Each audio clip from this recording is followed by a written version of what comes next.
Seeing that it's 6 o'clock, we're going to call this meeting of the Enfield Select Board to order. And I just want to start with a couple quick housekeeping reminders before we head into the public hearing.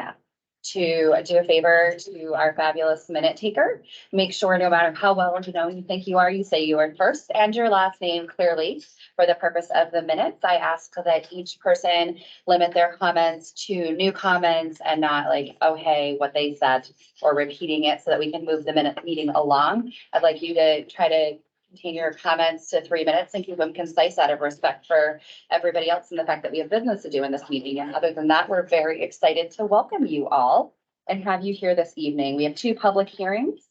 So we are going to open the first public hearing.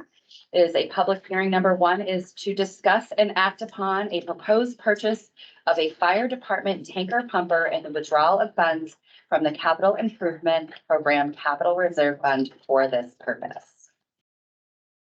Do I have a motion to enter the public hearing? So moved. Okay, do a second? Second. All in favor? Aye. Opposed, abstentions? We're in the public hearing, and if you haven't been to a public hearing with us before, this is a reminder up front. We get an explanation of what we're discussing. There's an opportunity for the board to discuss, then we give an opportunity for public input. Then the public hearing portion is closed. At that point, there is no public input. Any deliberation is done by the board. And so we're going to do public hearing number 1, we're going to close it, and then we're going to do public hearing number 2. So with that being said, I'll invite Chief Neely to the hot seat, and our U team for. I can a little bit. We talked about this last meeting and at the CIP meeting. We presented you some information. I'll let the chief go into the details, but long story short, we're looking at the possibility or presenting the possibility, I should say, of possibly purchasing a pumper tanker in exchange for selling the American LaFance truck and the tanker that we have. And I'll let the chief explain a little bit why we want to do that. And the total cost of the new engines or the new tanker pumper is about $450,000. With that, I'll turn it over to the chief to just bring forward the information he wanted to bring forward to the CIP and the select board to just mainly so you guys fully understand what's happening out in the market, what's going on, and what we think may be an option moving forward, and just to decide if it's something that the town wants to do or not. So the purpose of this, as Ed presented, would be to replace engine 5 and the current tanker. The engine 5 is a 2000, the tanker is a 1998. The new proposal would be for a 2,000 gallon tanker with a 1,250 gallon per minute pump. And with the ability to carry a fair amount of equipment. Some of the reason that this was brought forth, this wasn't anticipated to be brought forth, but some of the reason is after attending a number of meetings and listening to other departments, and 1, the length of time to get equipment, and 2, the new EPA requirements that are going to be put into effect in 2027. So to go back to the length of time, you're looking at about a 30 to 36 month build out period for a piece of apparatus of this nature. So as you go ahead, and we're in 2023, 2027 is going to be very quickly upon us. And we would be, if this was done in another year, this would put us into that 2027 requirement. From the manufacturers and the representatives that I've talked with, they know about the requirements, but they're not sure how they're going to get it accomplished. And they're throwing out the numbers of $30,000 to $60,000 per unit per truck to meet that requirement. Typically, the price per year increase has been in the 10% range. This would equal one less truck in the fleet, combining two into one. And the intention would be that this would be housed at the new public safety complex, leaving engine 3 and utility 3 in Enfield Center, along with other seasonal equipment that would be swapped out. I think that's pretty much what we presented to the CIP and to the select board previously. I would, I think you mentioned to us that we would be able to get this year's price instead of, that's correct, John, with, if we were able to move forward and still probably in the next 2 to 3 months, we would be able to stay in that 2026 range that wouldn't require the new emissions requirement. Yeah, the other thing that goes along with that is we're seeing on average right now a 10% increase per year on the cost of fire apparatus, which when you're in the $450,000 range is quite a lot of money in itself. The other thing that we talked about some last meeting was the NFPA 1910 requirements for tanker trucks, and the fact that the truck that we have was not necessarily built as a sole purpose to be a fire truck and does not meet the NFPA standards. And this would get us into an automatic versus the existing, which is a standard. Less and less people are driving standards, less and less people know how to drive a standard, so that I think could be a benefit to the department to have the automatic as well. Last time, I think you mentioned, and I just wanted to bring it up for the benefit of those present this time, about the baffles and there not being baffles present. Well, and again, it was built as a tanker at the time. It certainly has served the town very well. But I just felt obligated to bring this information for, especially the EPA requirements and given the time, the increases in price of the vehicle. No, start it on the table. Can you just remind us, what was the original replacement schedule? When would this be asked for if, in the CIP plan, if we weren't doing it? I don't think this had even entered into the CIP at this point, Eric. Do you have an estimate of how long those? Well, it must have been a ways out beyond what the CIP is running because I wasn't able to find it in the current CIP plan, so. Okay. But typically a piece of fire apparatus is, in that 25-year range. So both of these would be at that and a little beyond by the time the replacement would be. Right, so the newest one you mentioned was a 2000 engine, and if we didn't take delivery of 26, it'd be 26 years old. Correct. Which would be the normal replacement cycle? Probably right in that, hopefully, yeah. And Dan Kiley is online from CIP. I'm just gonna pick on Dan for a second and see if in his magic memory bank, he recalls the replacement. It's never been on the plan at all. Yeah, I mean, that's all I can say. It was never on the plan.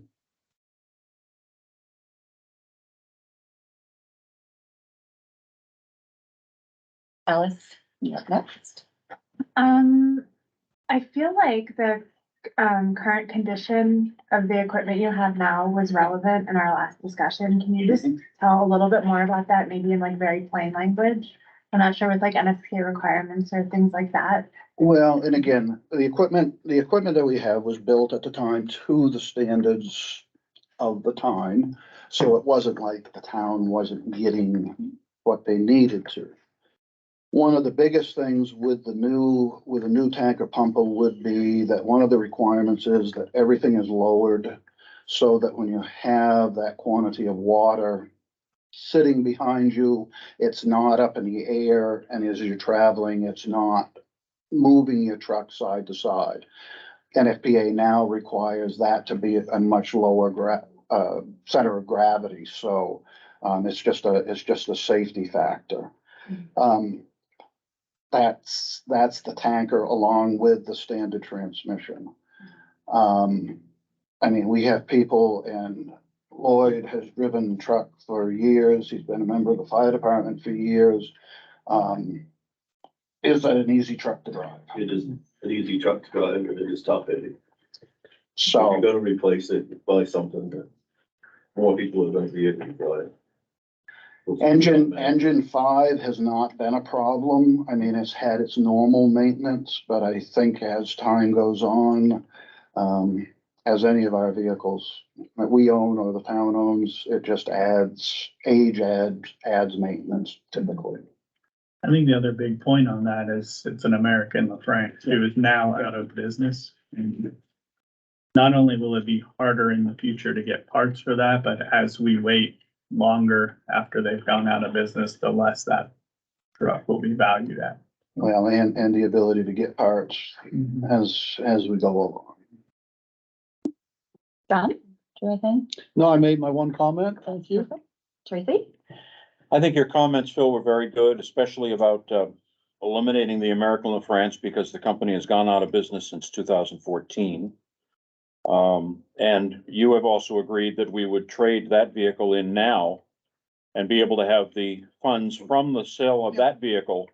That was right away. That was brought up by the CIP committee as one of their recommendations was to move forward with, in a reasonable amount of time, to sell the American LaFrance and have those funds available. And we would not wait the 3 years for the new pumper truck to show up before we would get rid of the American And I LaFrance. don't see that as a disadvantage for the town. That would still leave us an engine in Enfield Center and leave us an engine in Union Street, and we still would have the tanker. The plus would be when we had the pumper tanker, that would give us the ability to have another pump, but essentially it's almost the same. And you see us in the future as we're just being a 2-engine town. For the number of calls that we have, John, and our population, I really do. I really do. I also think that, having the 1,250 gallon pump on the tender along with equipment.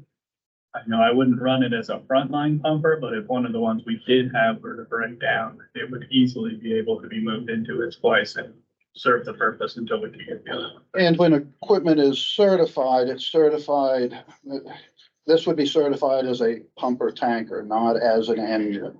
And that follows NFPA standards. And I can't tell you what all the particulars are, but you can't carry as much hose on a pumper tanker. You can't carry as many ladders as you would on an engine. But that pump at a fire moves the same amount of water as what an engine does. And it's, it's how we line them up to go out the door, and our personnel are trained on them.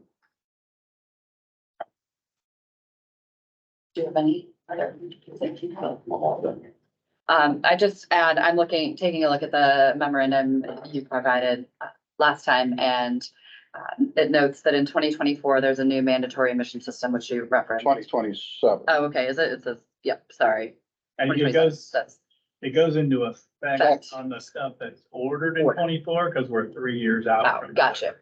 And it says we'll add at least $30,000 to the cost or more, so we're trying to skip the extra $30,000 bump. And we do not want a vehicle with the first generation new system, and I think you rightfully called it guinea pig. Yeah, And no. none of us like guinea pig new Right. vehicles. And I mean, these emission requirements are gonna be Yeah. brand new, and I think at the select board meeting, I think I said, I don't like the idea of being the guinea pig to find out what the problems are and let somebody else, so, we'd be looking at 6 or 7 years to do a replacement at that point, I think would be my feeling. Are there any more questions or comments from the board on this?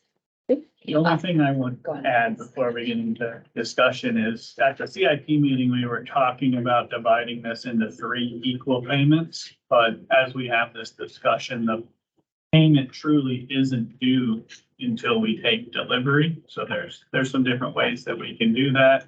There is a possibility because of the lead time, the manufacturers are giving incentives and percentages off if you pay some upfront and a little earlier. So the more you can pay upfront, usually the more you can get, but something that I think is worth noting was the discussion and coming out of CIP, it was decided at that time that 3 fairly equal payments with the sale of the American LaFrance would help just smooth that out just a little bit. Dan, do you have anything else you want to add on behalf of CIP? No, I'm sorry. I don't have anything on behalf of CIP. I may have comments on my own as not a part of CIP. Okay. Great. Then let's go ahead and we're gonna open this up for public comment. Since this is a public hearing, I'm gonna start with the folks in front of us. So does anybody have a question or a comment they would like to share with the board? Start by saying your name. Go ahead, David. Okay, sorry about that. I question, this may be as much to Dan as well as to you and to Ed, about how this affects the schedule for other CIP funded, capital, projects. Right now, the fire department, the 2 items that are on CIP, and correct me, Dan, if I'm wrong, are radio replacement and SCBA's, but the SCBA's are out, I want to say, I believe it's like 12 years. SCBA's? SCBA, self-contained breathing apparatus. And the reason, though, those are on a 15-year cycle, that's the NFPA requirement on a 15-year cycle.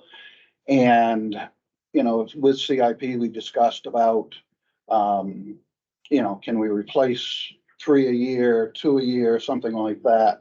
And I really wouldn't recommend it because if you start getting into different models and different equipment, people are grabbing different things. You need the consistency. So when you grab an air pack, you're utilizing the same equipment time over and over again. So the consistency is there. And that's the reason why those are a lump sum. The radios have been put in because we have had a few that, and again, they're in the 20-ish year range age-wise. And if we don't need to replace them, we're certainly not just going out and buying radios. But those are the 2 items that are on the CIP. And this may be to Dan, on what other non-fire department things are in the pipeline for the CIP funding. I'm gonna strike that at this point because we could spend all night on it. It's a whole book. I was gonna say, there's a lot of stuff that's on the CIP. Yeah. The one thing that we really balanced when we talked about this is where the fund level is at and how much money we're spending and what does that look like moving forward. I can tell you, Dave, that it did not skew the CIP plan when we reviewed it. We, this year again, are able to maintain staying within the budget on the CIP plan, and it did not delay or kick any other priorities off of this year's plan. Anybody else here? Okay, go ahead. Brad, Rich, along the line of the CIP, so we're good this year in terms of having money in the plan. Are we putting anything at risk in the next couple of years in terms of what we can afford to spend within the CIP? At the budget committee, it was discussed that there was some thought that we would have to increase the rate for which we're funding the CIP, and that sort of concerns me. Is this going to force that more, that increase? In general, next year's plan is one that needs to be discussed. It has not been thoroughly discussed by the CIP committee this year, but it's not deferring anything till next year. There are things which come online next year that can be discussed at that time, but they're not online right now. So it's not bumping anything into next year, but next year's plan is a full plan and will need to be discussed in the future. So potentially. There was discussion of whether the nickel was keeping up, whether we have the fire truck in there or not, right? Right. So, and that hasn't been fully vetted, but it's been discussed. I think the discussion that we've had here to a certain extent is the fact that no one could have projected the escalation in vehicle pricing overall, right? So we have a regular cycle of replacing police cruisers, and none of us could have anticipated that we know vehicles go up every year, but they went up exponentially to a degree that no one was predicting. So that whole idea of the nickel was your exponential increase was gonna be covered. Right now, you know, we know inflation is increasing faster. And so we need to give it a good lens from a financial standpoint of we made the best information decisions we could upfront and how we funded it. Is the new environment of how lending, borrowing and the world's working contingent, does it align with what we're doing? Right, so this purchase does not affect the nickel now, is what I think we're saying, but next year is a whole nother discussion, Yet to be, depending on what happens. yet to be truly vested out. That's right. I was gonna say, and to go along with that, last year we were talking about, do we even need to put in a full nickel? And so, I mean, we've had that full discussion of, do we lower it? Do we raise it? And if the nickel goes to, for the lack of a better term, a dime, right, that will affect the tax rates. It will affect the tax a little bit, yes. One advantage, however, this year is we're not increasing any financing for the CIP plan. We're staying within the budget. We're spending cash. We're spending cash. We're not increasing financing in order to fulfill the CIP plan this year. And I think the other discussion that's been had and needs to be had further is that we've done some targeting with using policy with our undesignated fund. And there was conversation about looking at some parameters and doing some targeting with CIP to see how we want it to float within a range. of what In that- terms of the financing, as you mentioned, Tracy, does that include the purchase of the land for the new emergency building? No. And the financing of that? No, it does not. There is, That land is not financed. That came out of the CIP. that came out of the CIP and we used ARPA funds to pay for things that we were gonna buy out of the CIP. So it ended up costing outside of the normal about $24,000 more than what we had in ARPA funds. Okay. Gotcha. And that's simply because there are federal requirements on what you spend. You can Sure, yeah. you play all the hoop jumping Yep. games that the federal government sets up for you and you just do it even though it's not fun. No one enjoys their accounting methods. Thank Least you. of all us. Other questions from the public in front of us? Going once, twice, gonna go to the public online. See any hands up, but that doesn't mean, I also don't know if we need to allow people. They should be. I think they're allowed to unmute themselves. Dan, go ahead. Okay, just a couple of comments. One of them is, when we bought the second engine, we were never gonna replace the American LaFrance. That was, I guess, where I'm coming from here. So, I guess I really would like to see what the price of a vanilla tanker is, as opposed to this, what I consider a third engine. If the two engines we had were 20 years old, I might agree putting a third engine out there just in case something breaks down would be a good idea, but they're not. They're both under 10 years old. So I guess what I'd like to see is myself an RFP as to what's the cost of a tanker, just a plain tanker.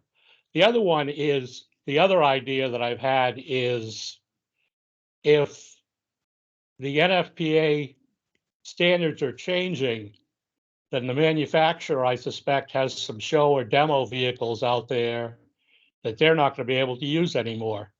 And I'm wondering what the price would be for one of those and whether or not there'd be an ability to get one. I guess that's it. Thanks. All right, to answer. Yeah, absolutely. Did talk with one manufacturer, Dan, as far as demos and, anything that's on the lot, if you will.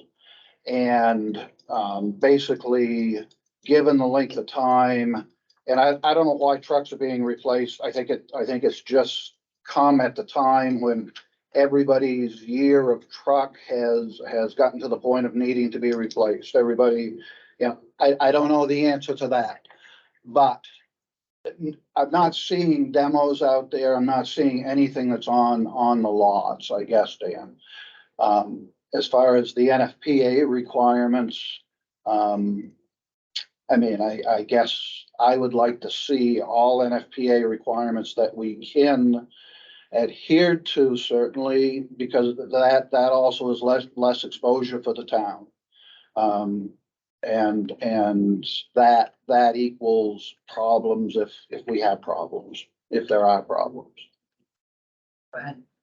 Yeah, and just to, I guess, put my opinion in on the other one, coming from the fire service, I would highly caution against not having a tanker with a pump on it. And I don't know It's what much that, more useful piece of equipment. Yes, it's a little more expensive, but I think the difference in cost is well worth having the safety factors and the other things that go along with having a pump on it. I feel fairly comfortable in saying that I don't think the cost is gonna be, I think that 10% yearly increase would cover the cost of going to a 1250 pump versus a 750 or whatever. The piping is essentially the same. It is the volume that the pump can produce. So it's not, I don't think it's gonna be a huge number in difference. I'm gonna beg John for help for a second. John, I feel like the discussion we had on whether the American lacrosse was gonna be replaced or not was with the previous fire chief and not with the current. Does that seem fair? I'm looking to see if I can spot minutes. I don't think, It's not a discussion that I've been I didn't- involved. Yeah, I don't recall that the chief here was involved in that discussion. and I'm not picking on anybody in the sense that like each time you have a change of management, like there are things you know and things you don't know. I think it's more that some people focus on, we pieced together radios and did things like that, and we had the issue of the packs back then. So I do recall there was some discussion on what we did and didn't need. We were also at that point trying to do a massive clean out of Shed Street for the, I don't know, 20th time. Not to make light of it, but it's been very challenging to get Shed Street cleaned out, and I think maybe that was where some of the. And I think I said it at the previous select board meeting, not coming forward saying this is, the sky is falling, the sky is falling. Right. This isn't about the sky falling. This is about giving the boards and the public information as far as that the 2027 EPA requirement concerns me. Not knowing what that number is, I find concerning.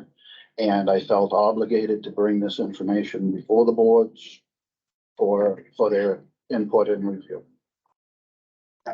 And there is a huge demand out there, and a lot of towns are having this discussion. I don't know that it's necessarily that the trucks need to be replaced, but at ICMA, I had a hour-long discussion with a town manager from Wisconsin that was having the same discussion with their board about an engine, that the lead times, the increase or massively increasing costs are really driving some demand that people are trying to get ahead of this. It seems to me that acting earlier is probably fiscally prudent. I respect what Phil has presented in terms of being able to delete an engine from the fleet, therefore saving potentially large maintenance costs, and looking forward to having the fleet be the right size for the community. Is there anybody else online who has not had an opportunity to speak, who wishes to speak?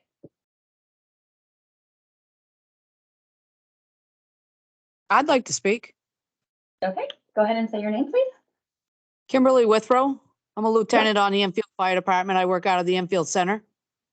I too drive the tanker, and I can tell you that trying to get to the scene with the Enfield tanker, it is quite difficult at times. It doesn't always cooperate. And so, yeah, it definitely needs to be replaced. The other thing is I don't want my taxes to go up either. But if we're looking down the road, that if we're replacing 2 trucks with 1, years down the road, we're going to wind up when we have to replace another truck, we're going to replace 1. We're not gonna be replacing one, then another one, then another one. We're gonna be replacing one less down the road. The other thing is you have to look at safety value. And there's a lot of reasons why some of this equipment needs to go down the road. It is older. It works now. It fits our needs now. But as far as the tanker pumper goes, we've had times that an engine's gone down and we need that extra pumper. We also are in the age where we get into areas where we can't drop a porta tank and just dump the tanker.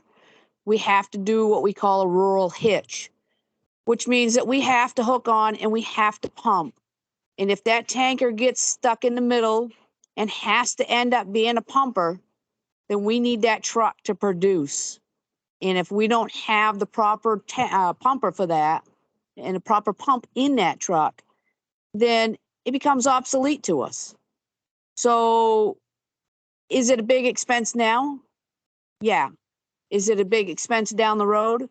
Well, if it's somebody's house that has to come up with that money to replace it, and they lose everything, including a family member, then yeah, it's a big expense. Like I said, I don't want my taxes to go up, but I also want to make sure that our town is safe. So that's what I have to say. Thank you. Thank you, Kim.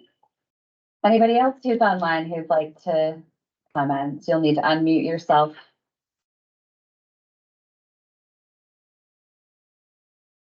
Gonna give you the going once, twice, 3 times. I'm trying to be fair because we don't have Elisa here and Ed and I are taking turns letting people in and out. So anybody else here in front of us who hasn't commented who wishes to do so? Go ahead. I'd just like to say that just listening to this with weather changing a lot and all, and you know, there's droughts in areas now that didn't have droughts before. There's worse fires you hear about in Montana and coming down from Canada and all. So things are variable. So I think it's important when we analyze something according to what our current needs are, or previous needs are, is to compare that to what we haven't experienced yet. And so I think for me, Kim kind of told the story in terms of people's lives and safety. And can you just say your name for the minute? Jean Henshaw. Thank you, Jean. Okay. Anybody else here who wishes to comment in front of us? This is your last opportunity before I close the public hearing. Okay. Anybody else online want to add before we close the public hearing? Okay. Going to go ahead and close the public hearing. Does the board want to proceed to the following one, or would you like to do a motion at this point? Well, let's do a motion at this point. Okay. Do you have? Someone want it? This is the one from last time, Oh, so that's a good one. the shared laptop. The board authorizes the expenditure of up to $450,000 over 3 years from the CIP CRF fund for the immediate purchase of a fire tanker, and authorize the sale of the American LaFrance engine immediately and the sale of the water tanker upon delivery of the new tanker, and further authorize the town manager or the designee to take such actions and execute all necessary documents that may be necessary. I'll second that. Okay. Further discussion from the board? Just one comment. I think we should ask this sort of related. No, we should ask the CIP to look at 25 and 26 and what the trade-offs are going. Mhm. If we make the decision, we should say, get ahead of what those trade-offs are going to be. Because there are going to be trade-offs when you spend 150, which is about 20% of CIP on an annual basis. That's fair. Any other comments or discussion on the motion that we have on the table? I think this is an important decision and I wish that there was more public involved. Okay. I really do. All right. All those in favor? Did we get a second? Oh, John Yeah. seconded. So all those in favor? All right. Aye. Opposed? Abstentions, it passes unanimously. We are going to move into public hearing number 2. Thank you, Phil. I should have said thank you before I did. Thank you, Chief. Okay, public hearing number 2, to discuss and act upon the deposit and or withdrawal of funds from capital reserve and expendable trust funds for qualifying purposes, including but not limited to capital improvement program expenses, water and sewer department reserve funds, and employee and retiree benefits. Entertain a motion to open the public hearing. Moved. Do we have a second? Second. All those in favor? Aye. Opposed, abstentions. Okay, we are now in the public hearing. Same rules apply. I question whether the warning for this hearing was adequate in terms of, quite vague in terms of multiple purposes, not related to specific trust funds or capital reserve funds. They're all matched together without any. Okay, you're ruled out of order, moving along. We are going to start with a discussion. Overrule. No. Somebody wants to make it, but we're not gonna play this game with you, babe. Okay. Go ahead, Ed. Well, we can read through those. These are movements of money that happen pretty much every year Yep. through the town. The first deposit, we'll go through deposits first. They do need to be individual motions. The first deposit would be the $526,968 to the CIP Capital Reserve Fund. That was approved at town meeting. $10,000 to the Employee Retirement Benefit Trust Fund from the unrestricted fund balance as approved at the 2023 town meeting. $1,370 to the Cemetery Maintenance Trust Fund of the sale of cemetery lots in 2023. $60 to the Trail Map Fund from revenue received from the sale of trail maps. $2,759.01 to the Old Home Days Trust Fund. This is the difference between the revenues received through donations, $4,075, and the expenses year to date, $1,315.99. $25,000 to the Municipal Sewer Capital Reserve Funds. These funds are included in the 2023 budget for this purpose.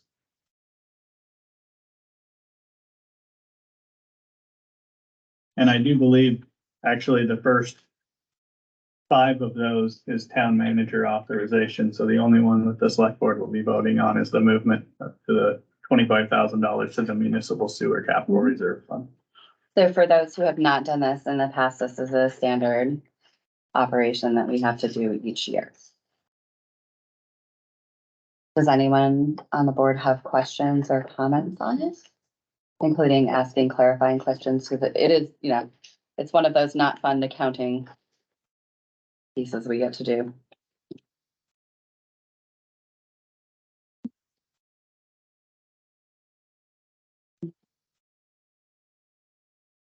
Anybody on the board can start. If not, if you're comfortable, I'll open it up to the public for questions. Questions from the public? Dave? Are those numbers available to both those of us in the public? Yes, I can get you a copy of it. Here, you can have mine. I have the computer. There's questions from anyone online?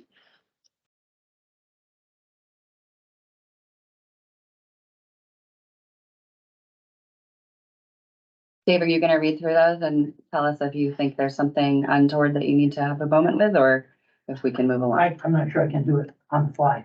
Oh, okay. It's a very short one pager, so figured you could probably. As I say, it's really the last one. The rest of them have town manager authorization from town meeting.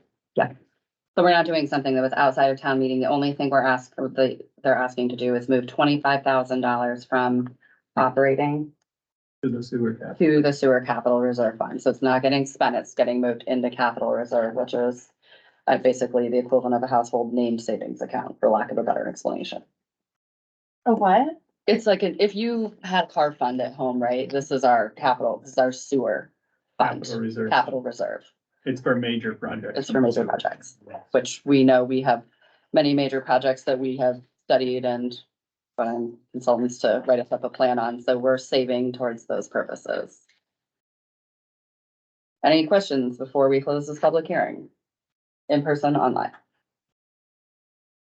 Okay, I'm gonna close public hearing number 2, and any further discussion from the board? Otherwise, I'd entertain a motion. We have to do, it's a separate public hearing, or do we do it within the same?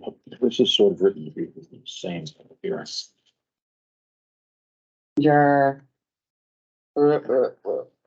What one are you on? On the other side there. We can do. No, them that's all. November I would 9th. do 'em. They're all sort of listed as within hearing number 2.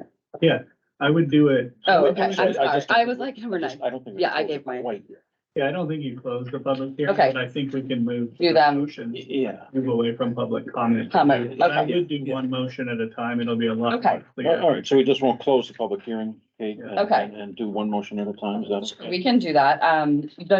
Motions need to be made once it's closed, though.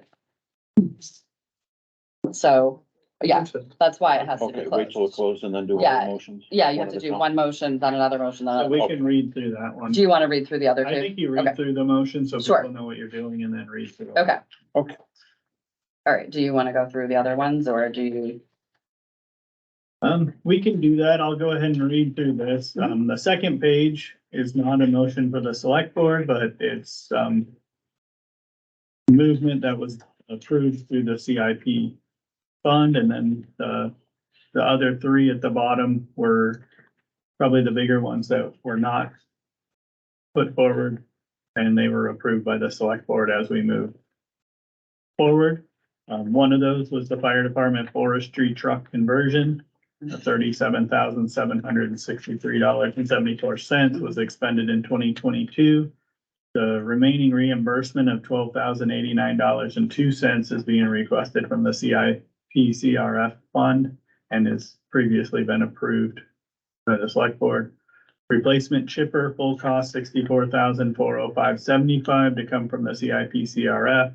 The $46,900 payment from the insurance company, which went to unassigned fund balance in 2022, will be requested for deposit into the CIP CRF fund in 2024 to offset this expenditure.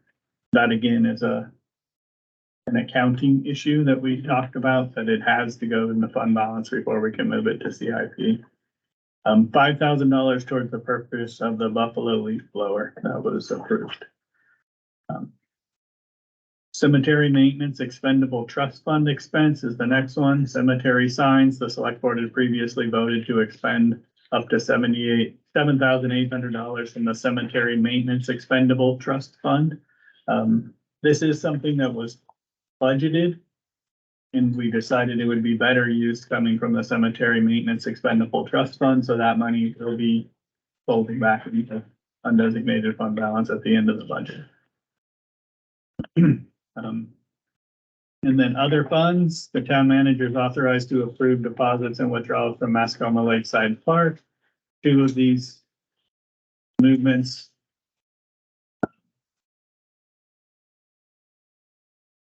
Mascoma Lakeside Park expenses in the amount of $69.79 requires no vote, but there is a $12,535.44. This isn't Mascoma Lakeside Park, but it's from the Employee Retirement Benefit Trust Fund. This amount includes expenses incurred at 11/17/2022 to 11/8/2023 for the payout of accrued benefits for 2 employees who left the town's employment, as well as $2,192.30 in employee benefit expenses. So the motion would be to withdraw $12,535.44 from the Employee Retirement Benefit Trust Fund for expenses that met that purpose. The next one that will be a vote of the select board is $45,000 from the Municipal Water System Capital Reserve.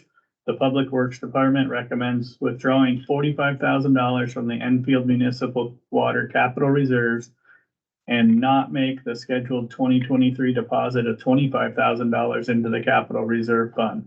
This request,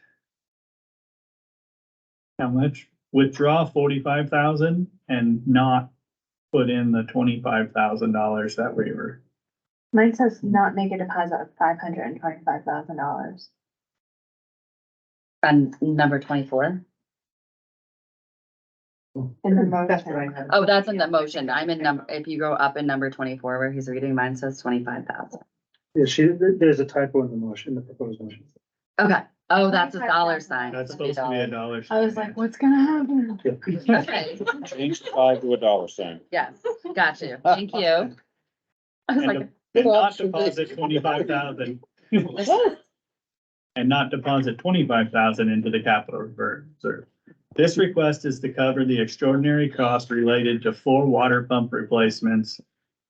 $55,000 each, it looks like, or for $55,000. A water main leak repaired on US Route 4 for $4,000 and extra meters and radios associated with the automatic meter project of $11,000. So the big part of that pushed this over was having the 4 water pumps go out this year that were not planned on. And so the motion was to withdraw $45,000 from the municipal water system capital reserve fund and not make the scheduled 2023 deposit of $25,000 to this capital reserve fund to cover the extraordinary costs related to 4 water pump replacements, a water main leak repair on Route 4, and extra meters and radios associated with the automatic meter reading project.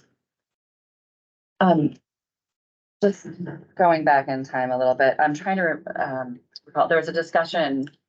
I know we had various breaks for different reasons. Was any of it under insurance at all, or? Do we have like lightning, electrical? Not really, Okay. we're trying to work on some. Work on that, Yeah, it was costs that we had to endure, and they were pumps that were 20+ years old.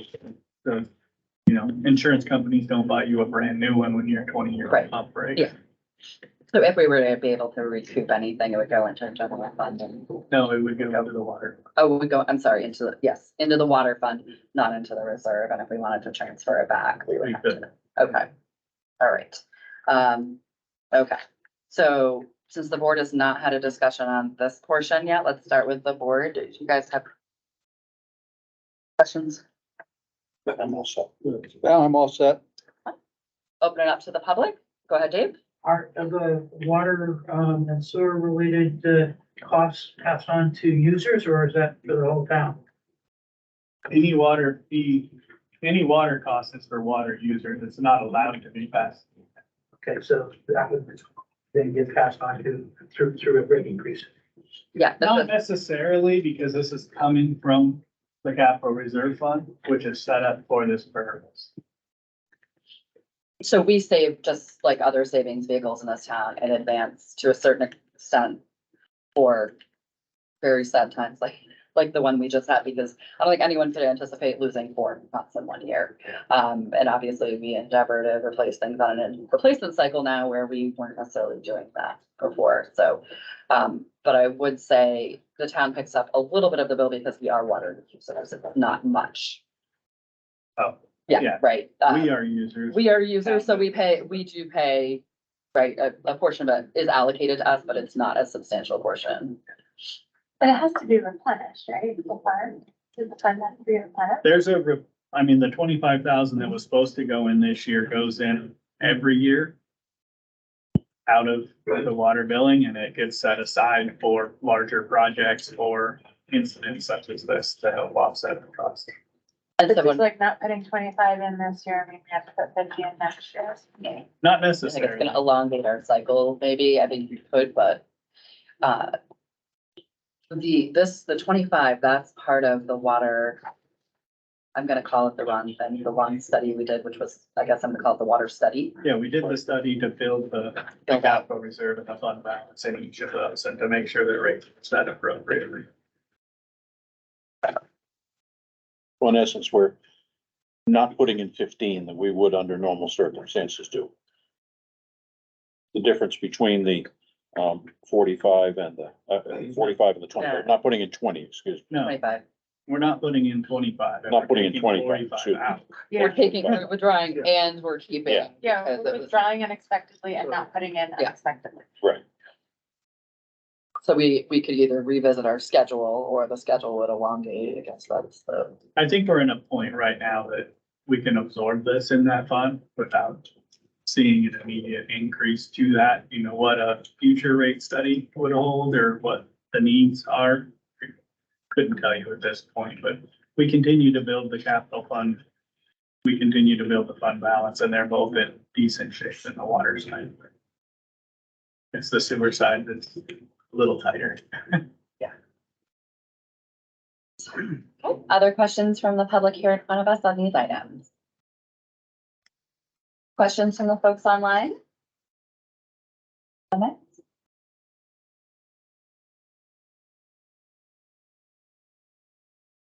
Hands up, okay. Seeing none, I'm gonna close all of the public hearing number 2. And then we will run down through all of the motions. Any further questions, comments, discussions from the board? If not, I'd entertain the first motion and I give you my favorite, so I'm gonna go to the top. So on page 1 of your summary, the first motion pertains to municipal sewer system capital reserve fund. Does someone want to make that motion? I'll make a motion to deposit $25,000 in the municipal sewer system capital reserve fund from the sewer department budget. Okay, do we have a second? Second. Any further discussion from the board? All in favor? Aye. Opposed? Abstentions? Passes unanimously.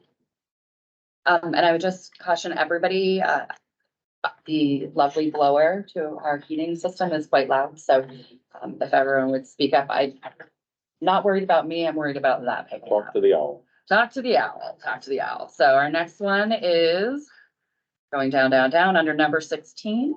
I would entertain a motion on the employee and retiree benefit trust fund expenses. Would make that motion, move to withdraw $12,535.44 from the employee and retiree benefit trust fund for expenses which meet the purpose of this fund, including employee HRA expenses and retiree benefit compensation. Do we have a second? Second. Okay. Any further discussion, questions, or comments from the board? Seeing none, all those in favor? Aye. Aye. Opposed, abstentions, it passes unanimously. We're down under item 24. And this is municipal water system capital reserve fund. I would entertain a motion. I'll make a motion to withdraw $45,000 from the municipal system capital reserve fund and not make the scheduled 2023 deposit of $25,000 to this capital reserve fund to cover the extraordinary costs related to 4 water pump replacements, a water main leak repair on US Route 4, and extra meters and radios associated with the automatic meter reading project. We have a second. Second. Okay. Any further questions, comments, discussion from the board? Seeing none, all those in favor? Aye. Aye. Opposed? Abstentions? It passes unanimously. Okay, so we are finished the public hearing portion of the meeting, and we are going to move to approval of minutes. You have the minutes of November 6th, the regular session in your packet. Let's please start with those.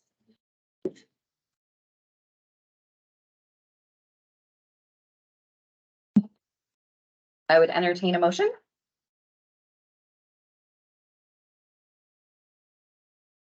I move that we accept the minutes of November 6th and in regular session and also November 6th non-public session.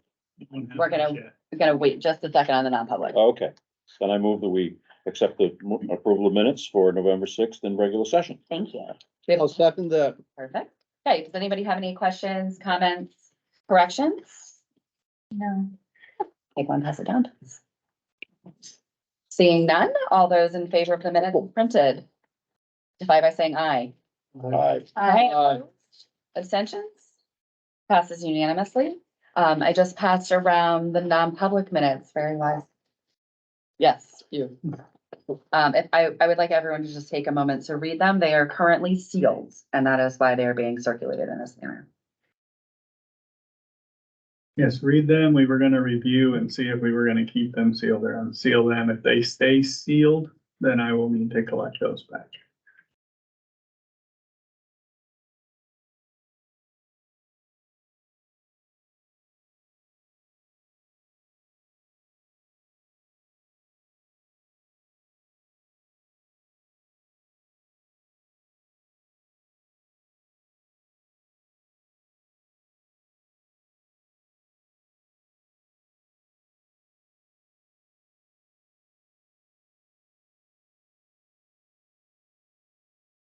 Wonder if it doesn't really seem like that big an issue here, is Yeah, it? I think it's fine. Right.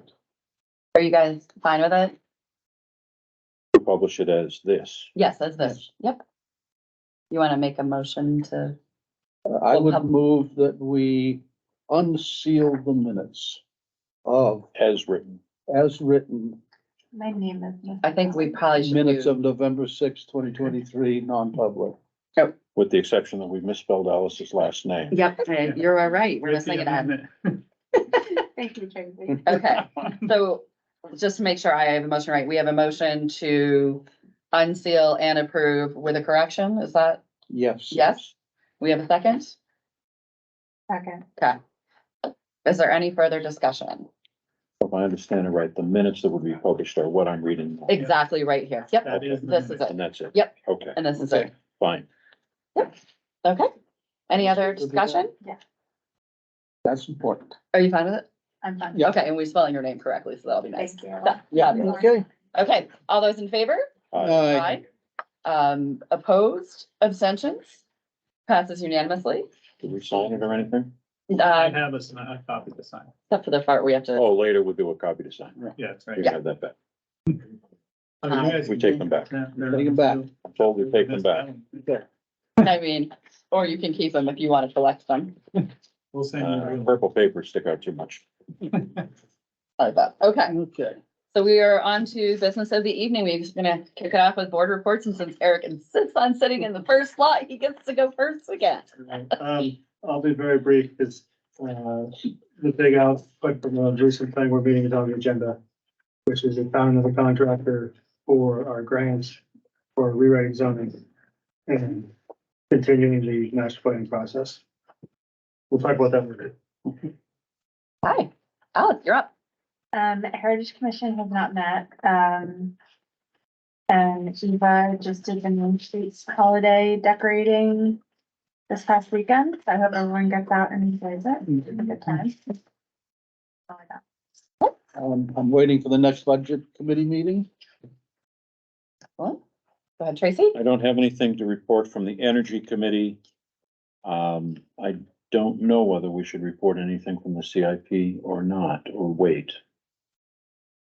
We really haven't had a meeting since our last meeting. No, we really haven't. So I don't have anything to report from CIP at this point either. I'm in the same boat with conservation. We haven't met since the last meeting, and our next meeting is on December 7th. Look how fast we are. It's your turn. Right, so I'll be fairly quick as well. Staff report, Enfield Police Department continues to work through the hiring process. As I mentioned, every time we do have one candidate in the pipeline, as I told you last time, he's continuing to move through. We will be completing the interview process and physical fitness test this week, and we're currently working on a background check. So, hopefully all goes well this week and we can move forward with hiring a new officer. DPW is accepting applications at this time for a winter seasonal plow truck operator and a janitor / building maintenance specialist, if you know of anybody. So we've had an application for that position, have we? The maintenance / person. We've gotten a couple applications. I know we're accepting applications right now. Okay. So if you know somebody, send them our way. The tree lighting event will be held on December 1st at 6 PM. And we've decided to hold this tree lighting on the first Friday of December moving forward. So every year we're not trying to figure out what date we're gonna do that on.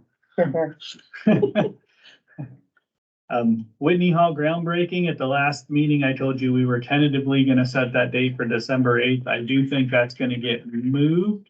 I was talking with Breadloaf today. It looks like they're gonna be delayed about one more week, which puts them to a December 18th actual groundbreaking, and because we're moving the town offices and libraries the 4th through the 8th, we decided it might be good to push it into that next week. So I will get back to you with a date, but it'll probably be in Thursday, the 14th, Friday, the 15th timeframe.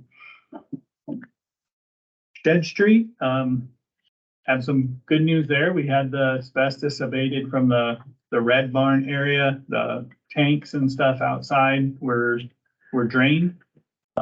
Liberty Utilities has been there and removed power, and tomorrow Hammond Construction, Hammond Grinding will be there to start demolishing the buildings. They will take down the red garage barn and the 2 older shed type barns there. As I told you before, we'll be waiting on the south building until we're into the next budget year for financial reasons. And then they've also hit their limit on asbestos disposal at the environmental cleanup site. So asbestos, you can still dump asbestos there. They just charge you a lot more than they will Yeah, let's this year. not, So- more. So we will be waiting until after the new year to get that last building taken down. So So it's like per year, a limit per year. at the environmental site, yeah, they can only take so much a year. So when they hit that limit, the price goes up. And So then you just wait for the next year. you do, but we were also waiting because we don't have enough money budgeted this year to do the whole thing anyway. So the asbestos on the south building is painted thickly on cinder block.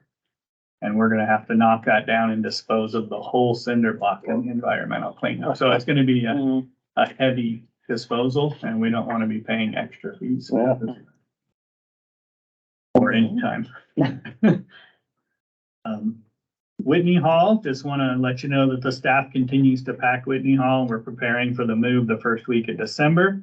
We're working through issues with the Shaker Museum and the buildings at La Salette that we find as we move along. There have been some issues, but the Shaker Museum has been wonderful to work with. They've been right on top of things, and we're looking forward to that move. I will say staff tensions up a little bit in the building. It's getting a little stressful as it gets closer to crunch time, and I'm sure it'll get worse before it gets better, but we try to maintain high spirits and keep things moving down there. So I'm sure this will be a interesting time as we I heard Move. pizza fixes everything. we had pizza a week or so ago. There's been a lot of food at the town. I heard candy from Halloween left over also. I go libations. So like I told you guys, I mean, we don't Yeah. have hundreds of years of stuff, but it's a 100-year-old building and every closet's full of stuff that Yeah. some of it needs to be kept, some of it doesn't. So a few of the staff, Julie, probably more than anybody, has been painstakingly going through every box to see if it's something we need to keep and pay to move or something that we can get rid of right now. So there's been a lot of work down there, and I appreciate every one of them for what they've been doing. That's amazing for containing costs. I really appreciate that. Yeah. Yeah, it would have been really easy just to say move Just to everything. take everything, yeah. It's also really expensive, and then you have to pay to move it back. So, no, they've been working really hard at that and appreciate everything all the staff has been doing. And then the La Salette lights, as you probably saw in the Valley News, and as I told you at past select board meetings, the Shaker Museum will not be doing the light display this year because of some outdoor wiring issues, timing, and costs. We will be doing something much smaller. Working with the museum, I've determined what they're kind of planning on doing, and I've asked Kevin this week to put together a plan to add some lights to the 2 buildings that the town will be occupying and to just do some things to make it look a little bit more festive. We'll do what we can to move that forward without incurring a lot of costs. If there's someone, so when folks ask us and they want to contribute financially to help out, do we just send them to the museum?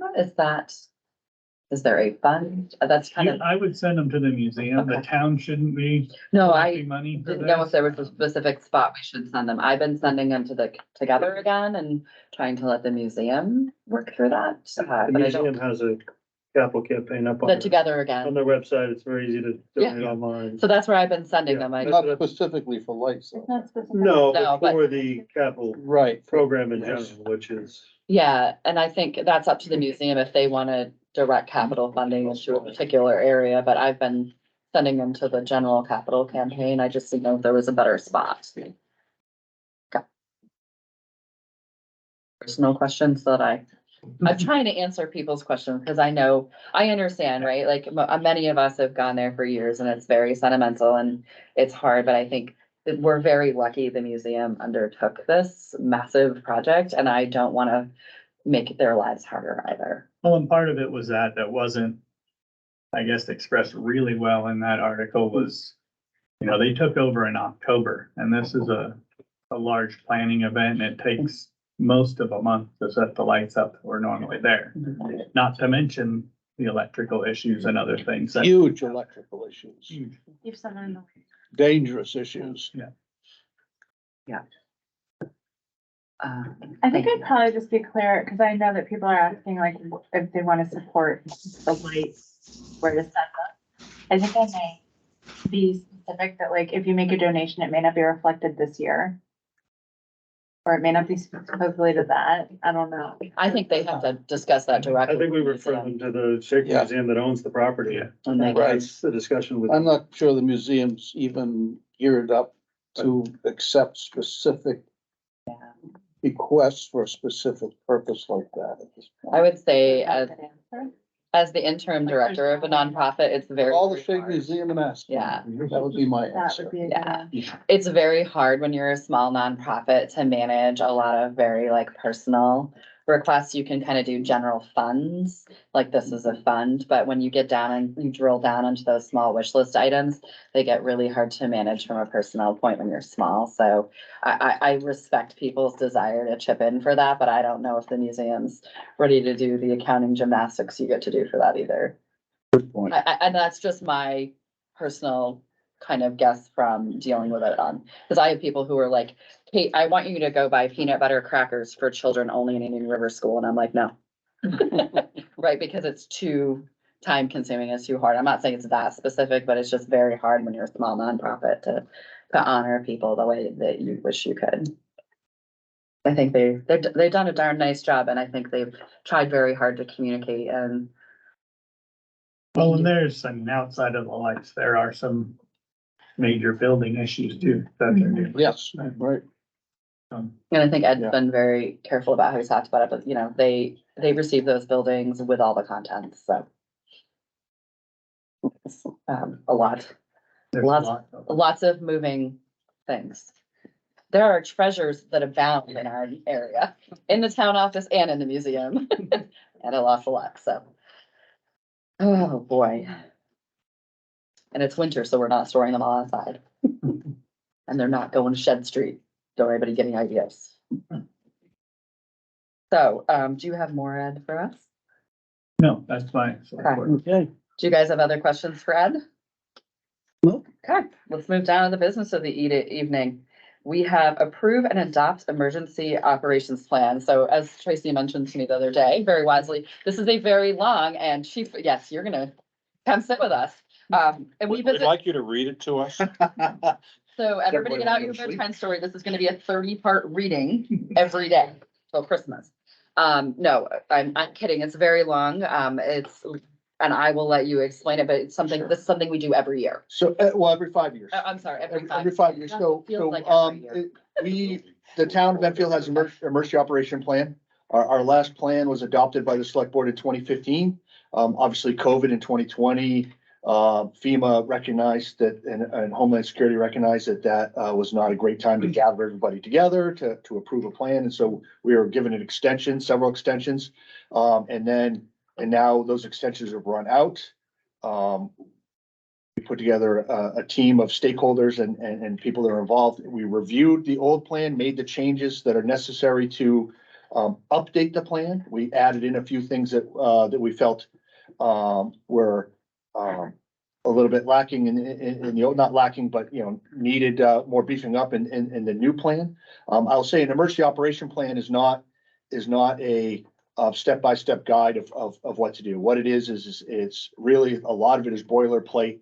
This is what the federal government, FEMA and Homeland Security recommend a town does to prepare for major incidences such as natural disasters, terrorist attacks, things of that one. And it helps provide a guideline for towns on how to prepare for that stuff and how to respond to that stuff.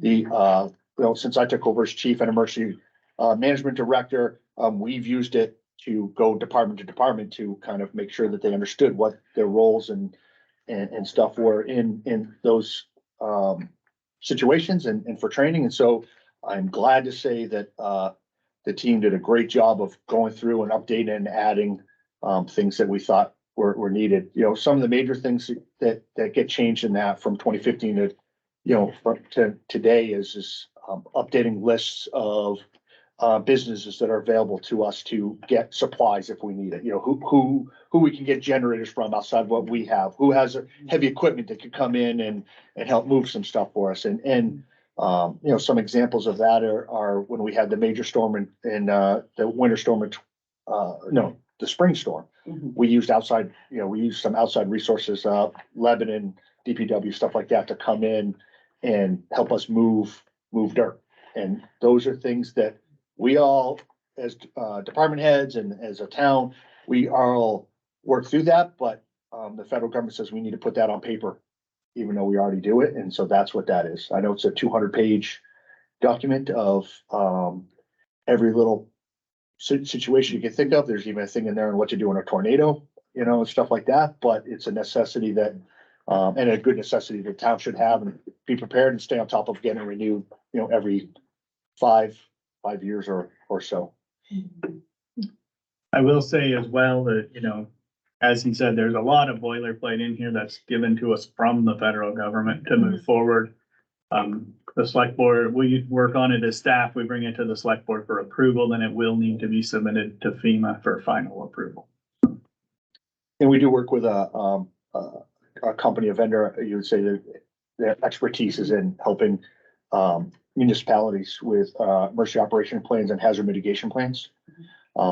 And part of that same package is the town adopting NIMS, which is a National Incident Management System, which is, again, it's a thing that we work with FEMA and Homeland Security on how to respond to major incidents. And that's so that, the town of Enfield, our response in I guess an umbrella is the same kind of response that Lebanon is having, that, New London is having, when we're all in that same kind of boat, you'd say. And so that there's not, that we're all understanding what's going on and how to work properly together, stuff like that. And so one of the forms that needs to be approved is, readopting that the town works through the, does NIMS, follow NIMS, which is a National Incident Management System. So, and we do, we use it. When Phil talked about NFPA, those, right, that's kind of all that same umbrella of all working together and understanding, using the same kind of language. I'm happy to entertain any questions overall about the, emergency operation plan. Well, the one thing I will add to before I answer questions is that it's also required to have it to be eligible for a lot of the grants that we apply for. As long as you're not saying it's required that the select board read it. Actually, It's not required to read it, but You have to approve 2018, it. when I took over, I did. and you will There be are signing things for in- it, so if you're willing to sign for it without reading it. It's a good plan. Yes. I did go through it. It's very thorough, actually, as an overall plan. You're right. I did note that it is intended to be reviewed and updated by this board once per year, instead of 5 years. So that's something different from what they've apparently done in the past. So we have to submit a whole updated plan every 5 years to FEMA for their approval. And what you saw in the back of the page is once a year. Right. Do it. In the past, it used to be just the emergency manager, which was me, would go through and if you looked at my 2015 thing, you'd see a bunch of scribble and handwriting, just changing names, right, or phone numbers, this and that. And what they want you to do now is bring it back to the board once a year and basically say, hey, here are the changes.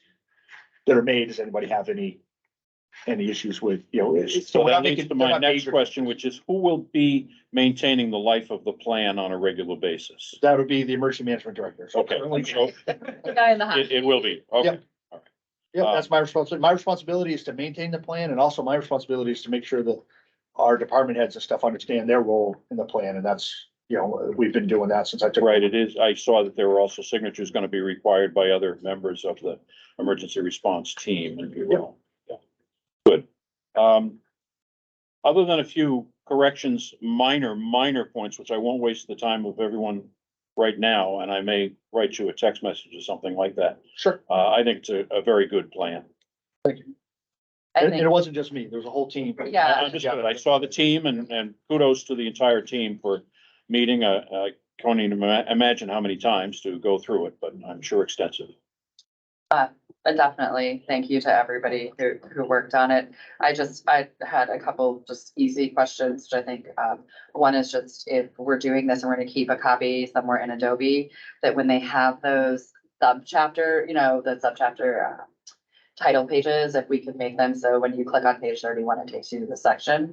I think that's just an online housekeeping that doesn't have anything to do with us. It just makes it more, to me, if I was in an emergency and I was like, oh, it's on 31, I'd want to be able to click on it. Some people are gonna go for the paper, and if you're me, you're gonna go for the fastest way possible, which for my brain is this. And the only other question I had was just totally selfish on animal care. I noticed that Saves was the only emergency place, and they are frequently already overbooked, and I didn't know if we could add Concord and maybe Meredith for animals. Or if So it's within a certain number of miles. they have to be, exactly, you hit the nail on the head, right? Right, because then They're you outside tell the- them and then they send you anyway, so I was kind of wondering. And again, it's, yep, and it's not the end all. Be all list, Oh, yeah. right? We all know that in an emergency, we gotta think outside the box, stuff like that, but it does help you with a starting point, right? It's, you know, if there was a major incident today, you know, we have agreements with, and I'm just, the first, you know, is to get equipment, you know, out, so if Lebanon and Enfield experience the same incident, right? And we have to go commercial for equipment, we have a list of companies, right? We might have to, everybody might be after those companies, but it is a place to start, right? For, like, I know all those companies and a lot of people do, but if I'm busy doing something else, I can hand that list to somebody else, say, hey, start making these phone calls and stuff like that. So, but yeah, good observations. The reason I ask is, people have tended towards loving their pets and making choices that aren't always good for themselves as humans when their pets are in trouble in an emergency situation, and so, was that the only reason I asked? That's all I had to with that. Just a small request, doesn't affect today, but it'd be great if we could get a track changes version in the future, so that we can quickly find any changes that have been made from Oh, year. yeah, that's a good point. Yeah. So we went through that. Yeah, no, We did that. I guarantee you did, I know it exists. Yes. It'd be nice to get that version, because then it's a lot easier to go and find the sections. that have Or changed. maybe even an executive summary, depending on if it's like commas and whatever, like a. Oh, we made these- don't worry, the next week, you'll all be getting an email from me about your portion that's in the emergency operation plan anyway. And attending some NIMS training. Oh, good. We needed more meetings. I was worried. It's online. Oh, good. Okay, so you need a motion to approve, I'm assuming?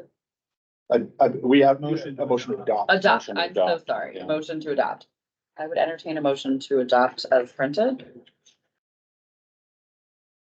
With minor amendments. with minor With minor amendments, amendments like, yet to happen. was anyone made, or do you guys want to hold off? No, no. I thought Tracy was about to make that Well, motion. I was, but I was looking for it and I can't find it. We don't really have one typed up. So I would, move that we approve and adopt the emergency operations plan as drawn up, allowing for, a few minor, changes which may come along in the next couple of weeks. But other than that, we should approve and adopt the emergency operations plan as proposed. I'll second that. Okay, any further discussion? Seeing none, all those in favor?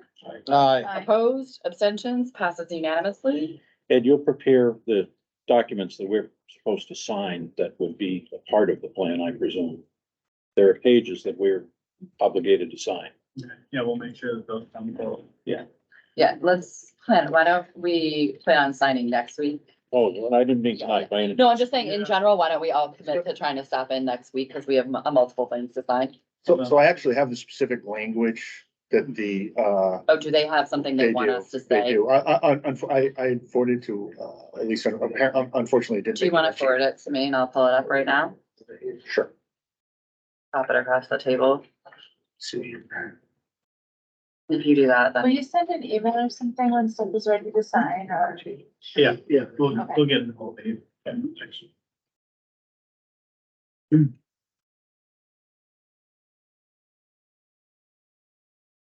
did you find it?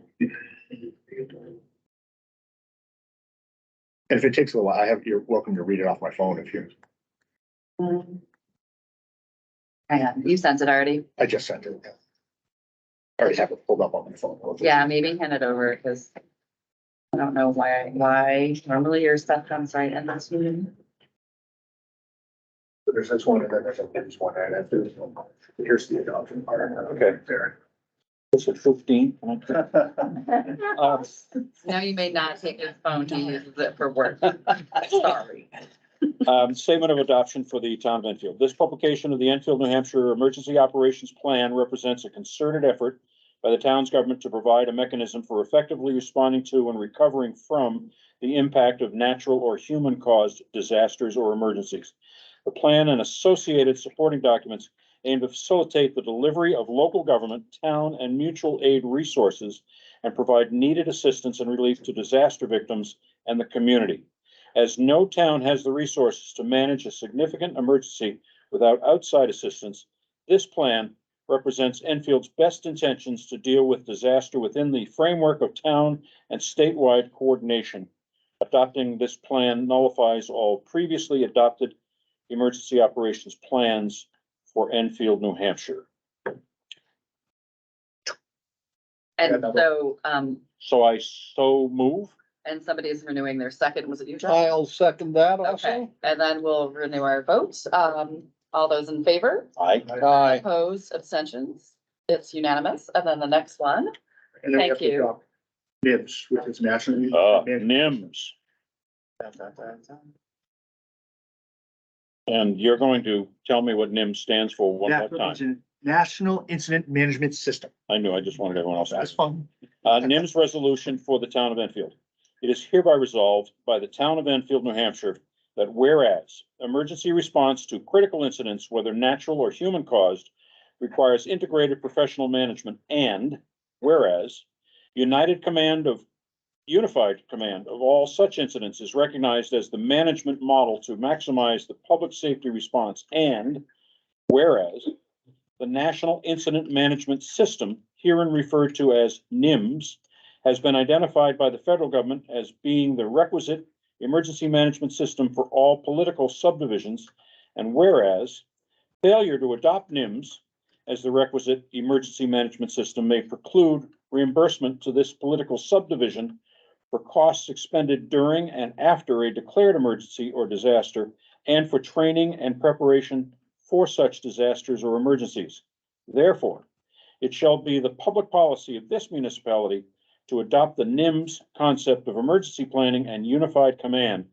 It shall further be the policy of this municipality to train public officials responsible for emergency management. I so move. and we're delegating that responsibility to Ed. I'll second it. Actually, Marshall. Oh, yes. Right. We're not training anybody, is what we're saying. One of you guys is training your people. Any other discussion? All in favor? Aye. Aye. Opposed, abstentions, passes unanimously. Thank you for making sure we did it. And thank you to The right that way. committee that pulled it together. Come back. We're going, right? I just see, I had that. Yeah, you don't get to run away. I got an email just before the meeting here that, we were just awarded our FEMA funds back from the Christmas storm. So that went through and Yeah. the town will be receiving our funding. How much did we get? 7,000 and change. Great. Okay. We are on to recruitment and retention program. So we've talked about this a few times and I let you guys know that we were discussing it and actually moving forward with a recruitment retention bonus program. Just really wanted to bring this forward for you guys to look at what we were thinking, what we were putting together, what our plans were from an operational standpoint. I don't know if we actually need to do it tonight. We didn't write up a motion for you, but wanted to really just get some feedback before we move forward. I do think, you know, with the state of the way police recruitment and retention's going, that this is something we should have a discussion on. If you guys agree with a policy like this to set up a reserve type trust fund that we can fund, not with outside money coming in, but when there's, like this year, we have some extra money in the staffing line because of the vacancies we've had. We can move a little bit of that money there to help maintain just some sort of pool of money for a bonus program. It is becoming, I want to say, more than commonplace. Almost everybody has some sort of bonus program, and without having that, it really puts the town of Enfield at a disadvantage when we're looking at recruiting and retaining police officers. So we have the funds in the current year's budget to fulfill this rate sheet as you have given it to us. Yes, we actually have a plan of, and have offered and recruited people based on the plan that we're looking at, and we will be handing out some of those bonuses this year. This is a little bit more, instead of just me and the chief talking about what we're gonna do, we wanted to put something a little bit more formal together that would live on and move forward. And we can have, like I said, the discussion about possibly starting a reserve fund or something to keep funds available in this. So since we have the funds available out of this year's budget to establish such a fund, that's something we should certainly do before the end of this year. Am I correct? We can't do it that way. You guys can establish the fund and then town meeting would have to put money into the fund. Using 2023 unallocated funds. We can find where that would come from and after. Well, I mean, it wouldn't be the 2024 funds. It would be 2023 funds, I presume then. If we had undesignated. If we established the funds If it this year. came from undesignated funds. If it came from It can't undesignated come from funds. The 2023 budget, if you will. Right. 'Cause But it would come from the undesignated funds as as approved at town meeting in 24. If that's where we decide to take it from, yes. Well, I would certainly favor a fund for that purpose. I mean, I think the recruiting and retention landscape is constantly changing and it's really hard to keep up with, but I'd certainly endorse this as a tool and I like having it. So it's outlined as non-certified, certified, and having all the options on the table so that it's. Yeah. If for some reason someone comes to us and they indicates for whatever reason they think it is fair or not fair, you have some rubrics. Well, and as you read through it and see, we did put some options in there, especially on the retention side for, you know, money versus a little bit of extra time. And some people value that time off a lot more than a little bit of extra money. I think this is a well-constructed plan. I think it makes sense to start with something and this is a good one to start with. I think everybody's doing the recruiting. Yeah. You know, I mean, and they're just throwing crazy $30,000 all. I was gonna say our neighbors. I wasn't trying to throw anybody else at there, but I would. I think Oh, the get out the box. retention part is even more important because when we lose it, you know, as I've talked with this board before, when we lose an officer, it's a minimal cost of $75,000 to the town. And, me and Edward have talked about it and everybody's throwing those recruiting bonuses out there and their whole intention is to pull a fully certified person out from another PD. There's only one way to do it, is to take them from another PD. And the retention part of that, one, shows the value that we have in our officers that have been here and know our town and know our residents and they're the kind of police officers that we want in town. But it also shows them the value that we see in them, that we want to retain you. And once they, you know, if they sign a retained contract, it's, you know, it's kind of hopefully to the town is a little bit of alleviation of, all right, for 3 years, I'm, you know, officer so-and-so is, you know, committed to another 3 years to the town of Enfield. What kind of teeth do these contracts have? So when they first came out, they didn't.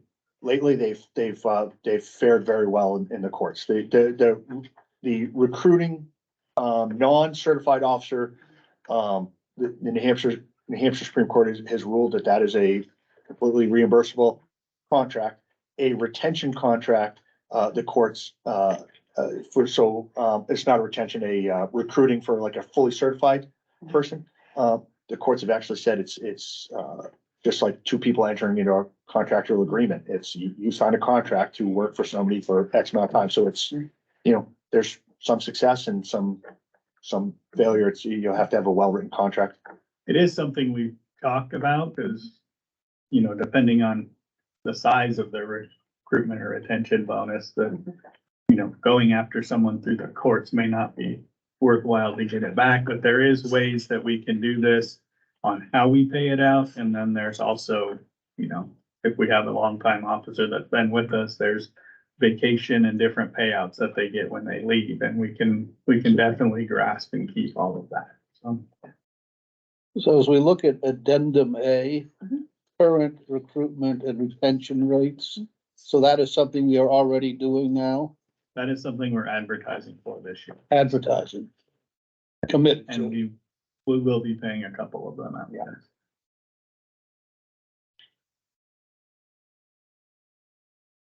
Do you think this will make us competitive with our neighbors to a certain extent? Or I do. I think that, in talking with, so the state police are the first, so in my more than 20 years of law enforcement experience, this is the first time, recruiting bonuses for certified officers have always kind of floated out there. This is the first time it's been as high as it is, but this is the first time in my career, like I said, 23 years, that I've seen, recruiting bonuses for non-certified people. And I was a little skeptical about it first because, quite frankly, the recruiting of certified officers, in some areas, it doesn't seem to matter what kind of number you throw at them, $20,000-$30,000, they're not getting the applicants. But I talked to state police about they were the first ones that I knew of that came out with a recruiting bonus for non-certified people. And they saw a significant increase in their recruiting ability, to the fact of the last time I spoke to the state police recruiter, they were, the first time I talked to them about it, they were over 88 officers short. And over the last few academies, they're now in the low 70s. So that's a significant, they're still way behind. But to be able to fill that many vacancies of people that have, and for them, it's those people have already gone through the academy, graduated, and are out on the road. That's a significant increase in their, just the applications that they were receiving. do we want to do this as a first read, or do you? Yeah, it was really just to be brought forward and to have comments and allow you guys to ask questions. My comments more on the budget side. We should probably have a budget line specifically for this added. For 24, certainly. Yeah, no, if we're gonna have a policy on this, we should have a Exactly. budget line specifically for that, so it's easy to keep track of both on the budget And side and on the expense side. If it's available, perhaps putting some of the unallocated money from 23 to initiate that. Yeah, but the real thing is, my real comment is that we should have a line in the police department's budget that is very clear for the bonuses, so we know how much we're paying out each year specifically for that. It is separate from general salaries, so we would not want it to be in the same line as salary. Yeah. And we would have to do that for accounting purposes anyway. Absolutely. To draw. That's the way to do it. Allocate the money, put it in the budget ahead of time, and be prepared to have it available for use. Yes. Any question? Just a question, Roy, what percentage of, an annual salary for a, policeman are you talking about for retention bonuses?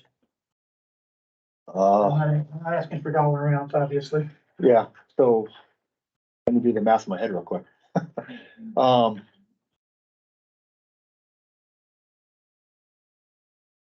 Yes, I would say it's somewhere to between 12 and 15% for a 3-year commitment.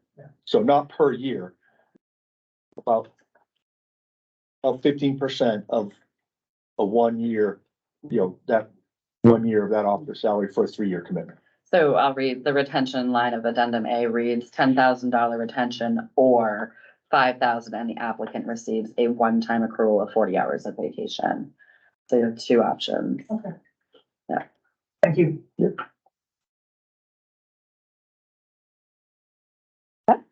So calendar this for next meeting? Is that appropriate or? Yeah, we can put some thought and work into the actual creation of the fund itself and then work on funding that. And also make it a budget line item for the 24 budget. And then if anybody has something that they think of in the interim, please send it to Chief and to Ed. Anything else on this topic or we're going to move along? Okay. Board zoning rewrite contract. I was gonna say, David, come on down. In here, what I'd like to do is take the zoning and master plan as one item. Is that all right with you? Please. Okay. The planning board had some pretty lofty goals for 2023. We were going to rewrite, we were going to continue on the master plan with the next 5 chapters. And to that end, the town had allocated $25,000 in the 2023 budget. In, I think, June or July, we were approved a New Hampshire Housing Opportunity Grant in the amount of round numbers $65,000. Is that right, Ed? Yeah, I sent on your memo. The 50. 54. And that was to rewrite our zoning regs and our site plan regs. Hiring a consultant, planning consultant, and involving a lot of public input, which is what we did for the master plan over the last, 2 or 3 years. As luck would have it, we wanted to work with the planning consultancy that had done such a great job on our first 5 chapters of the master plan. And we entered into a contract with them for the zoning rewrite. And they were supposed to have begun work in October. And we figured once we got them involved and going on that, then we could write a contract with them for work on the master plan, encumber the funds from the 2023 budget, and do the actual work in 2024. Our planning consultancy decided to pick up and move to New Zealand. They had a 15-day out clause in the contract, which strikes me as being a little bit short, but that's the way the contract was written. And they decided to exercise that option. So for the last probably 4 or 5 weeks, Rob Taylor has been scrambling to try to find a replacement for our now departed planning consultancy. He talked to a lot of people and he was at a regional planning conference 2 weeks ago, I guess now. And he spoke with a firm out of Plymouth, New Hampshire, called Resilience Design. They are a company that we had interviewed for our master plan work and found them very, very competent and it was just a toss-up between Resilience and PlaySense. We went with PlaySense. So Resilience is interested in picking up both contracts. The dollar amounts will not change. The allocation of the dollar amounts in the HOP grant might change a little bit. Just because the timeline is very, very short.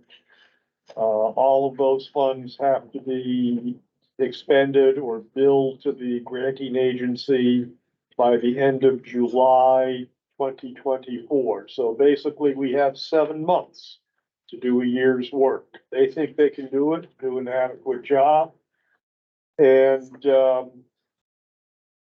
they also think there might be a little bit of savings by talking to the public about both zoning and master plan in some of the same meetings. So there's a little bit of savings possible there. So what I'm here to ask tonight is that the select board authorize the town manager to enter into a contract on behalf of the town with Resilience Planning and Design for work on the master plan, next 5 chapters, and also for work on the zoning rewrite under the HOP grant. So both of these things are on a pretty short time frame. The master plan funds, we have to have a contract signed by the end of the year in order to encumber those funds so we can use them next year. And the HOP grant, we need to just get going on so that we can get it done. So what we're asking is the board to grant Ed the authority to enter into such a contract. We don't have firm contracts or scope of work yet because, again, this has all been happening on a very quick timetable.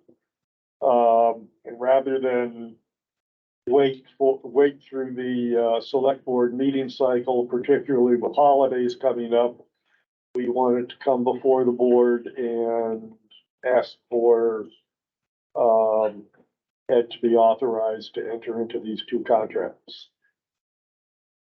I just wanted to make it clear to the select board that the proposed $62,344 is the exact amount of the grant that we received. So there would be no cost to the town. The grant would be covering that. And then the $25,000 for the master plan was what was approved in the budget process. And it did come from fund balance. So essentially, it's the same dollar amounts and We're moving who's doing it. we're just moving the chess pieces around because the chess pieces left. And you've done some research on this This is firm. You Harry feel Potter. confident that they're able to fulfill the obligations of this contract? Absolutely. Yes. Would we see liquidated damages this time? It depends how the contract is written. Would we see some liquidated damages this time? Probably not, but we'll. We we'll could let- write in some penalty clauses just the same? So that we don't have them move to We can look and see that's not, Australia. that's not normal. So. Ah. we can Once push them away, burned, twice but- shy, I guess. Yeah, I would think say it's a that, solid- PlaySense, never did any work, never sent us a bill, and we're not paid anything. You chewed up a lot of your time and effort, however, Oh, I agree 100%, and we're not particularly happy about that. of course. Does anybody But else? so be it. Yeah. We need to move on. Agreed. Any other questions or comments from the board? I just wanted to know about the money, but it was just answered. Yep. I think the PlaySense is still down here. I don't know if it's too far. Under the motions or? Proposed budget. I'll make a motion to authorize the town manager to enter a contract with Resilience Planning and Design of Plymouth, New Hampshire for an amount not to exceed $62,344 for the facilitation, writing, and grant management of the town of Enfield's zoning rewrite, and hereby authorize the town manager or his designee to take such actions and execute all documents that may be necessary. I'll second that. Any further discussion on the motion? I can answer. Sorry. Alice, that's the. Yeah, that block that is copied was from the Place Sense. Just to show that's the original. And the new company has said they will honor that button. Which is also copied directly from the grant. Yeah. Thank you.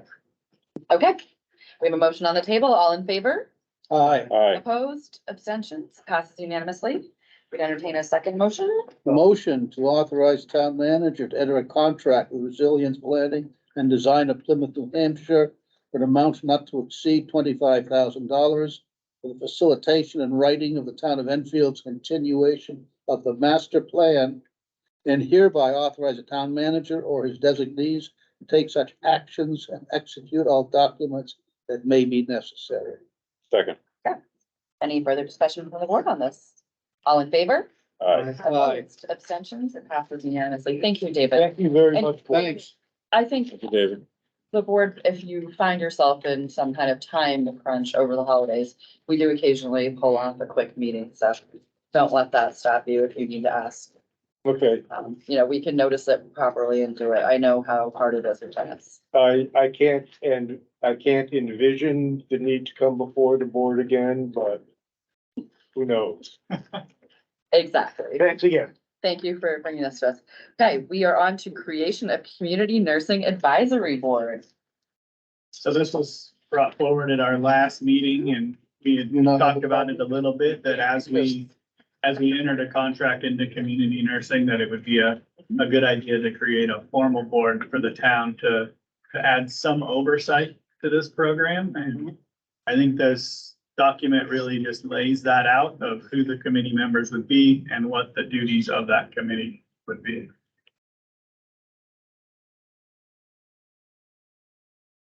Just the chair of their current group, as co-chair of their current group, do you guys, have you reviewed, and will some of your folks be applying, I hope?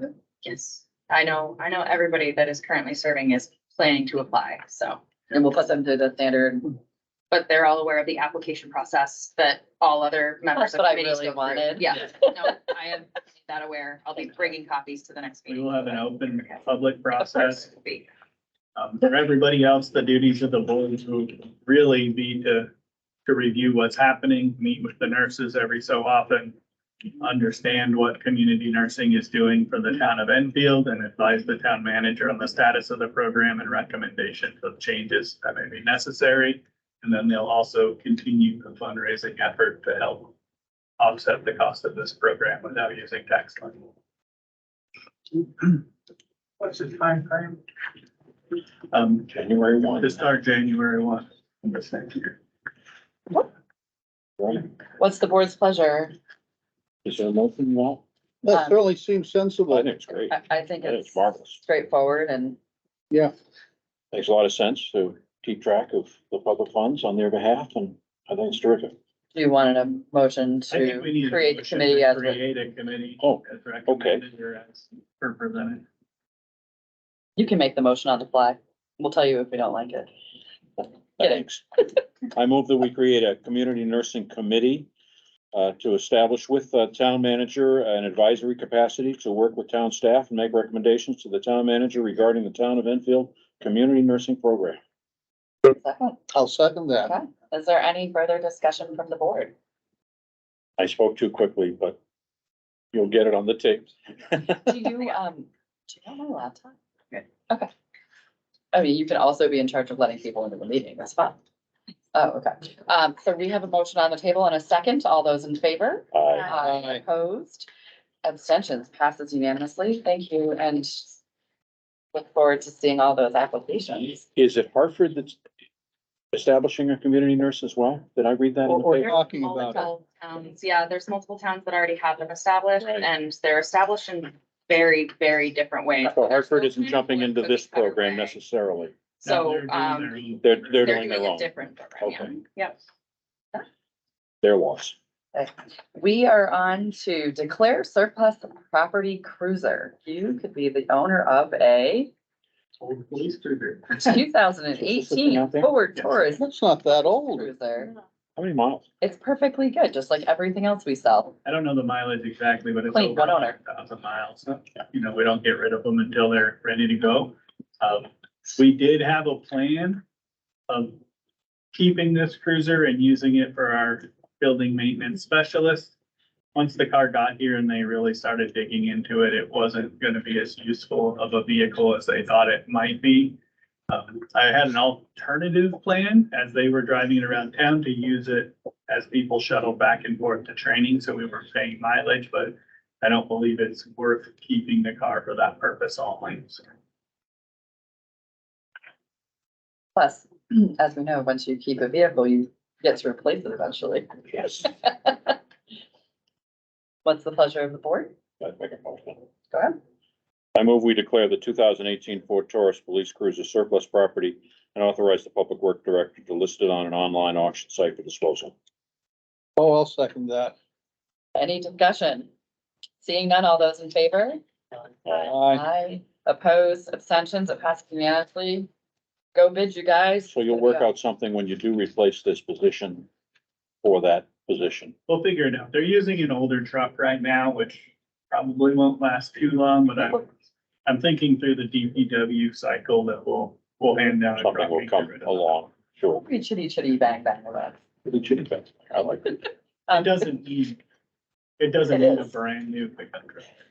As long as it gets it back and forth around town with the ladder and some different things that work. Yeah, you gotta have a place to put at least a 6 foot or 8 foot ladder. Yeah, it's a little silly to have something they can't take a ladder for that person. All right, we have award NNIS Chemical Applicator Award, and I went ahead and lost it. There it is. An NNIS, because we like to tell people what it is. Can you tell us what the It's acronym is? non-native invasive species. Thank you. Mm-hmm. So let me pull this up. I did go, as I put in your memo, we RFP'd this out. I sent it to multiple companies that I could find online and through working with our contractor. I also found a state list of foresters and people that can chemically applicate on the DES website. So I sent to most of them, I don't want to say all of them, but if they were in our general vicinity at all, I sent them an RFP. When it came back, David Adams from the Claremont area was the only RFP respondent. I talked with him a couple times. I talked with Du Bois and King. And we decided at that time that it would be best and within the nature of our purchasing policy to re-put out that RFP, send it to a few more people and see if we could get any other interest, that we had multiple bidders. Again, we worked with DES, and Du Bois and King reached out to some people in DES to find applicators that may fit this purpose. We sent 3 direct RFP invitations to them. I did tell David Adams on the phone that we had his RFP and he did not need to reapply, that we would keep that in the cycle. As of Friday, the second RFP cycle ended and we got no further applications.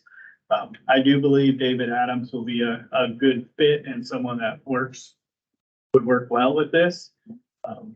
I did work with him some in Claremont, since he's from the Claremont area. He did a lot of Japanese knotweed abatement for us and worked on some of these projects. So I would ask that we move forward and award David Adams the contract for I think it's the next 3 years to work with us on our non-native invasive species project. I will abstain from this vote because he is one of my former employees, Oh, and I don't want to unduly influence awarding the contract to a very good man. Cleverly put. way to go. That's perfect. So you don't have to abstain, But- because there is no conflict of interest, but if you would like to. Yes. Okay. Are there any questions, comments on this? if there are invasive species along rivers and lakes, will this chemical process still be available? That's what we're using him for. He's the professional in this and he works closely with DES He to does. make sure that things are done properly. And so, yeah, he won't be spraying a bunch of chemical in the lakes and rivers if that's what you're asking. There's specific ways to do that if they needs to be chemically applied. A lot of these there can be removed by hand and they'll help us determine that. I don't know if he'll be the one out there, but he can definitely help put together some projects that we can get some volunteer help for and get out there and take care of this. But, you know, when we do need some herbicide applied, we need to have a licensed contractor by DES to do it. Thank you. What, Jean? Jean Patton. Ed, I'm just curious, didn't we have a company already that came in and did sort of a surveillance of the town? And if so, did we, or what was the cost for that? We have been setting aside $40,000 a year to work on non-native invasive species. We have not fully spent that budget every year yet, but DuBois and King is the consultant that we hired to do that. And they will stay on the next few years and it'll still be within that $40,000 budget that we've been putting forward to do this. So the DuBois and King will have their plan and they will be working with me and whatever contractor we award this to take the next step, if you will. Now we know what we have and where we have it. Now it's time to start treating some of that and trying to keep these. Okay, so the contractor then doesn't sort of have to start from scratch, he's No. already got. No, he'll be working off the plan that was built. That was the entire plan the whole time, was to get the plan built and then to move into this phase of it. And we, when they did the plan presentation, they explained, we're never gonna eradicate all of them. They've kind of given us targets of things, like, I think for me personally, my big one right in my head is Japanese knotweed. I thought that was the ultimate evil. It turned out it really is hardly even, I mean, it's mentioned, but it's not as significant as some of the other things that can change, like the chemical composition of the soil and drive out natives and really compromise the soil type and increase erosion. So there's some pretty significant things that could happen, and it requires an expert. We did talk about doing some training this coming spring if possible too again. So involving people and teaching homeowners how to also control them so that it's a multi-part project. I'll jump in with something that I Yeah. actually forgot to put in my report. Yes, we are continuing with the education portion. I think I've told you guys before, we're working on a class to teach to our DPW and to surrounding DPWs this last week on Wednesday afternoon. We presented DuBois and King, myself, I took Patty Freed with us, and we had Doug Saigan from the University of New Hampshire went, and we presented to the New Hampshire Municipal Association Convention and talked to people that attended our class, and it was pretty good. There was fewer than I had hoped were there, but the people that were there were extremely engaged and interested in the project That's great. we're doing. Yeah. So That's a good thing to do. And the more people do this, the less we're gonna be carrying invasives from one town to another. And one of the primary vehicles is state roads and the plow, is my understanding. Yeah. So it's not the only vehicle, but it's literally a vehicle that carries it town to and town. the state's working on it. Doug Saigan from University of New Hampshire, and he works for the State Department of Agriculture. They've been working closely with DOT, and they've actually set up a Japanese knotweed eradication program. So Route 120 from Lebanon to Meriden is sort of Japanese knotweed alley. Yeah. Ours is Route 4 in Lock Haven. and And it's a lot on Lock Haven. I know somebody who has a little too much. So, okay, we need a motion, I believe at this point. You guys are comfortable? Oh, Sorry, I apologize. motion to authorize town manager to enter a contract with David Adams to work with DuBois and King to complete and implement an NNIS abatement plan and hereby authorize the town manager or their designees to take such actions and execute all documents that may be necessary. Give a second. Second. Okay, any further discussion? Seeing none, all those in favor? Aye. Opposed, abstentions, passes unanimously. Okay, then we are on to award building quality officer contracts. So with this and the quickly approaching building projects, I was really going back and forth for a while on whether we should hire someone to oversee these projects or not.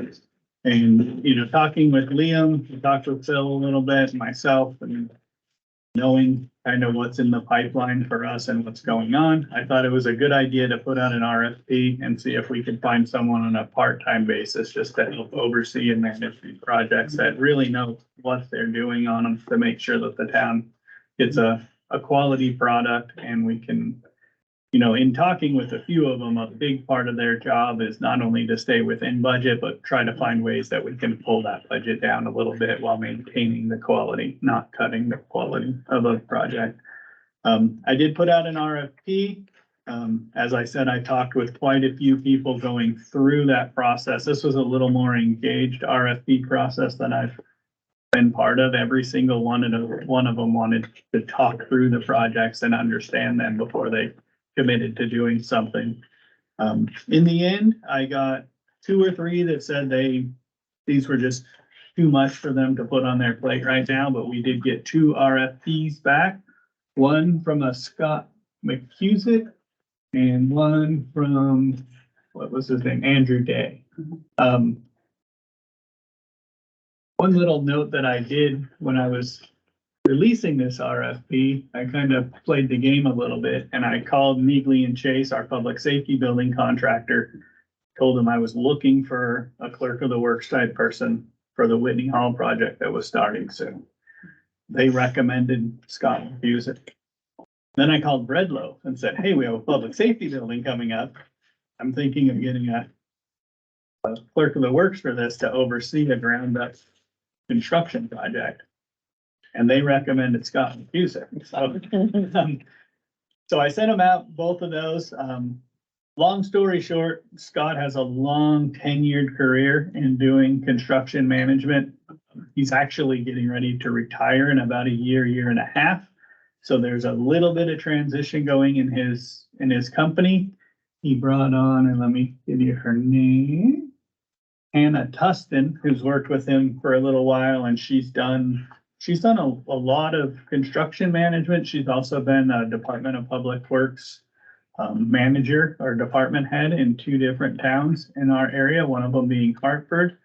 And they're kind of gonna tag team this. He did put in his cover letter that though he may be retiring in this, he will stay engaged in the projects till the finish. What they put forward, and they said that they would work with me to figure out the exact hours per week, but they gave me a quote of $80 an hour to work through this project.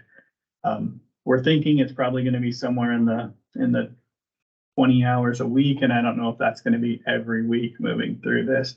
The Andrew Day, that proposal was $125 an hour, and I did not feel he was quite as qualified. I think he'd probably still do a good job, but I was a little more thinking that Scott McCusick would be good. So if the board would like to move forward with this, I would like to enter a contract with Scott McCusick, or at least get the approval to negotiate with him and move towards entering a contract. The $80 is within the current market for that work. I'm sure it is. You can hardly get a contractor for that. I was gonna say, if you divide it in half, which is the typical, what you do, it's That's like actually $40 an hour. very much the median of what a Yeah. clerk of the works and commercial construction is Yeah. getting these days. And for those in the audience who didn't catch it, what we're calling it, it's a building quality officer that most of us know them as clerk of the works in our old school language, which is what I called it when The he, proposals. I know a clerk of the works, but that's what we're talking. Actually, in an AIA contract, it's called COW, so. Is it? It's Okay. okay. Yeah. You're gonna are you going to use an AAA contract? Or you're gonna try to write one yourself? I'm gonna talk through and negotiate with them and we'll see what we do. We did have the RFP that was really detailed in what they needed to do, and they put their proposal together of what they plan to do. So, That's a private contract done by a firm and a company, and school in New York. It's actually better than an AIA contract because unfortunately, an AIA contract tends to favor architects. It sure It does. leans too much in their direction. That's well written to favor the client. That's the kind of contract that we want to have, is one that favors the client, protects the client. do you have this electronically? I do. I will send that to you electronically, but I'll let you glance at that. My suggestion is that, yes, pursue the negotiation. I presume, however, that the contract will actually be initiated and approved by the select board, since that's who approved the building contractors. So the Not motion, usually. the motion in here, he's asking is for him to be able to proceed and take the action and execute the document. I think it should fall in the same line as the building contracts, so it should be approved by the select Well, board. it is here. The actual contract is not usually approved by the select. board. No, not approving this, The just, contract here. yeah, And that's what you were doing today. exactly, yeah, same thing. So So motion Go ahead. to authorize town manager to enter a contract with, Scott, thank you. to provide building quality officer services for Whitney Hall and the public safety building projects, and hereby authorize town manager or their designees to take such actions and execute all documents that may be necessary. Second, further discussion from the board? All in favor? Aye. Opposed, abstentions, passes unanimously. take lots of pictures. I'm pretty sure these guys are gonna be in and out a lot. Well, We have this- would be here, but I also told them with the amount of construction experience we have. I was gonna say. That I think we can use their oversight and some of our oversight to. Leave a white hat at the door. We're fortunate to have our fire chief know a little bit about buildings. I think he'll be in the public safety building every now and then. Maybe. Okay, so Jean has her hand up. go ahead, Yes, Jean. Hey, I just have a question about that. I mean, I know it's not a humongous expense, but I'm just curious where those funds are gonna come from.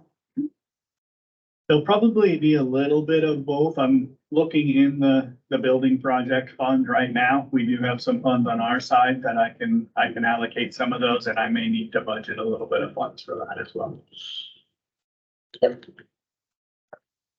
Okay, we're gonna go down to acceptance of donations to community nursing program trust fund. $5,900 in aggregate. I'd entertain a motion to accept with thanks. So moved. We have a second? Second, All in favor? gratitude. Aye. Aye. Opposed, abstentions, passes unanimously. Thank you very much. Administrative items are none. That's great. And, we can open at this point to public comment. Any public comment from folks in front of us? Go ahead. Hey, I have a question. I don't know if this is something I can ask at this point or not, but it's probably more for Ed. If we can get the minutes for the November 9th budget committee meeting posted on the website, never mind there. Yeah, I'm sure. Typically, they would be up. And someone else have access that could do those. I could look, Elisa writes them, so, I know she's on vacation. yeah, she'll be back by Wednesday, so. We'll get them up. Thank you. Are we not recording anymore? Video? I mean, we're not in charge of the, video old school camera thing. Funded. Well, Comcast users fund it and they have their own nonprofit that we fund it with their money. fund it with their money. We approve the funding of it with their money. We have very, But are no they no control. longer recording, uh, board meetings? is Dan still on? Nope, no Dan to They're put not on. here very often. They've been here a few times. Yeah, it used to be more consistent. There have been some questions on that. I think it's best directed, I don't know, what Enfield TV Yeah, it's Enfield TV. to the board, their board of directors. Do you have a, Question, Zoom has a recording function. I don't know if Teams does. Yeah, we recorded. it. We post all of these. We have our own And then post it on YouTube That's how channel. you're doing it. Okay. Yeah, and I think we, regardless of whether we've been doing it since COVID, we've been posting them on YouTube, so they have a pretty good following. We haven't been quite up, we're a little behind on those. If you look at the postings, we're actually behind. Oh. If you go to the town website. We usually aren't, but that usually if we're behind, it's usually when we're on vacation or doing. No, big projects. it's been a few weeks. Really? Yeah. Wow, no one's hit me up yet. Here's a zoning board from 5 days ago, Yeah, that one's there. so. But there are a lot of other board meetings that are not there. Yeah, not all of them are recorded. I know. No, I'm aware. I'm aware. Some of them are recorded. I'm missing ours, for example. Usually ours goes right up, so that we should probably figure out why. I have two other items of business. Can I do that? Let's We- finish do with the public? public comment and. This is just a quick question, maybe you can just refresh my memory. When you publicize the community nursing committee charge, function, how is that done? Is that through the newsletter? Is it through the website? Is it through heads offices? We'll do the applications through all the mediums that we have. And then the actual document of what the charge is will more than likely be posted on the website. Right on the cover sheet. So how do we advertise that this position is Are we available? there? No? We will Oh, put it in the that's- that's- newsletter, we'll put it in the listserv, we'll put it on the Facebook page. Probably. Yeah, It should I happen just had soon. to go to the bigger. It should happen soon. I'll do that. Maybe like 5,000.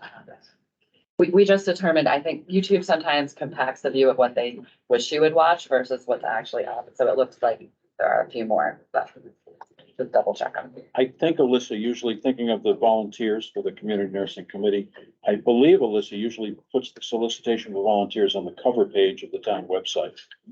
I'm So sure it it's on the pops up website. there. And you can subscribe online to be So part of our I think it will be there on the town website, right usually up front. And then just to address your other question from earlier, the new website that's being built right now. We actually finally got moving. It's being built. The agenda minutes page will be listed that way. So it'll be the agenda, the minutes, the video, they'll all be on one line. That'll be great. Really easy to find. And the town-wide committee meeting calendar will pop up right up front as well, It'll be listing on all the town meetings. There's actually two. I wish I probably do have a view of it. I could show you, but there's an events calendar and then you can, or a meeting calendar, and then you can click on a tab and it switches to an events calendar. Cool. So it toggles back. Well, that's nice. A great idea. And we will continue to print the paper calendar. The beloved paper calendar. I love it. Yes, yes. It's being printed as we speak. I rarely ask for anything paper and I'm in love with that. paper Yeah. That's calendar. staying. We voted on. I live by That's that. great. I know. A lot of people do. I was surprised. I thought I'd be the weirdo. But I'm in good company. Yeah, Yeah, see? there you go. Exactly, exactly. We all, look at garbage day is adult Christmas. I have my magnet. Magnets are available here in town hall if you want a garbage magnet. You don't have a 9-year-old who takes your magnet, do you? They don't take your calendar. Okay, so we're still in public comment. You had something else you wanted to address? Just under other business, whether it's public comment. Okay, do we have any other public comments? I don't want to skip over anybody. Any public comment from the folks online?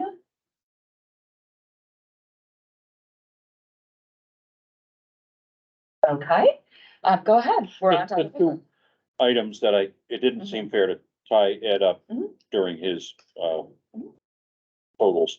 I'd like to know the status of the EVS crosswalk lights. Oh, boy. They're still with DOT. I'd like to suggest that if we're unable to get our current contracted engineering firm to move it forward, that we get someone else. It has been It's a not, year It's not. and a half. it's not an engineering firm. but Well, it's then I think we need somebody to lean on someone. Hey, David, do you want to make a call for us? It's not good. No, for real though. It's been a year and a half since we proposed putting cross lights in front of EVS, We approved. and we own them. They're sitting in the warehouse. Am I correct? They're sitting in the warehouse. Yeah, they're sitting here. Do we have Yeah. somebody on our like team? We're prepared to self-install. We're using town crews. Mhm. Kindergarten takes class out to walk every single day. Sure. They need lights in front of that school. We own the lights. We bought them. They're solar powered. There's no reason those lights shouldn't go up. And the holdup is what? The state, apparently, the DOT apparently is preventing us from putting up safety lights in front It's a of the back and forth village school. engineering thing that's getting ridiculous. There's This is insane. We're not protecting kindergarten children in front of their school. the simplified version is, and this is way oversimplified. They might need to move a light pole because it might not be X number of desired feet from potential installation. These things are 6 feet tall, solar powered. They just bolt to the sidewalk. The ramp slopes downs are there. So it's not because they anticipate in the near future doing major reconstruction of Now, that they've road. approved putting the in, if you Yeah. will, but it's gotta go through the engineering phases and be the right distances from everything. And so it was proposed, and then they came back wanting some lighting studies and different things, which they've done and sent back to the state. And so Meanwhile, 25 children cross that road twice each morning with one teacher in front, one teacher in back, doing the absolute, they're a godsend. They're doing great. But And- there's still 25 children stretched across that And road. even when we have public safety there, people just don't. Little always scoochy follow. children. 5-year-olds. This is kindergarten. Are you on the same topic? New Just a topic. slight variation. Okay, Does the same apply to the crossing for by the bridge and beach? no, What's the problem there? we don't have any lights and we don't. And they don't go that far. Just be approved. The teacher literally turns them around at the bridge. And that's one of the reasons. She just doesn't go that far. I think one of the big issues here is there's a significant amount of cost downshifting from DOT onto towns, and we've seen, I mean, Dwight has faithfully come every year to hammer us, rightfully so, to get the crosswalks painted. We've sat here many years for this, Yeah. and it just, I mean, and we are all frustrated, and sometimes it just seems like we might have to go paint them ourselves. I'm sorry, but this one's personal. No, Changing our light bulbs. I I think it's a state of New Hampshire thing. it is, but they're holding us hostage, is the And issue. the 481 is in the trails. Yeah, you know, can we hear maybe what I have you hear? talk to Ed and get enough information that Yeah. sometimes That it would be takes maybe we could see Okay. if an extra Yeah, I call. can work with you a Okay. little bit and Okay. I can get a current update from Pathways where we're at on it and what the process. is. So, Sometimes the right person, I'm gonna air quote it, not that we don't love you to death, but sometimes they just want, when they realize more people are gonna ask questions from other realms, they decide they're just gonna get more done. We don't know why. My second item is more down to earth. I've had a few concerns about the housekeeping at the community center. Yeah. As an inherited building, which we got by donation, we have not been keeping the building up correctly. The housekeeping is very poor. All floors, all rooms. We really need to step it up either by contracting that work out or by finding a way to self-perform it. I have no issue if we have to find a way to contract it out. I'm not even speaking of the floors themselves upstairs, which we were unable to sand down as it desperately is needed. But we need to do something about the general housekeeping, and then also we need to sand down those floors. Yeah, we're putting the floors in the ramp. We've got some quotes and we're putting that in the budget this year. So we need to do something contractually about getting that building clean. It is not in good condition in That's been a terms of a public complaint for many facility. years. This is one of Well, my it's- long-standing complaints. I'm always, I'm getting a complaint now almost every time it's open to the public. Okay. Someone is coming back to me and saying, hey, did you happen to see? And yes, I have. Mhm. And it's for a public facility.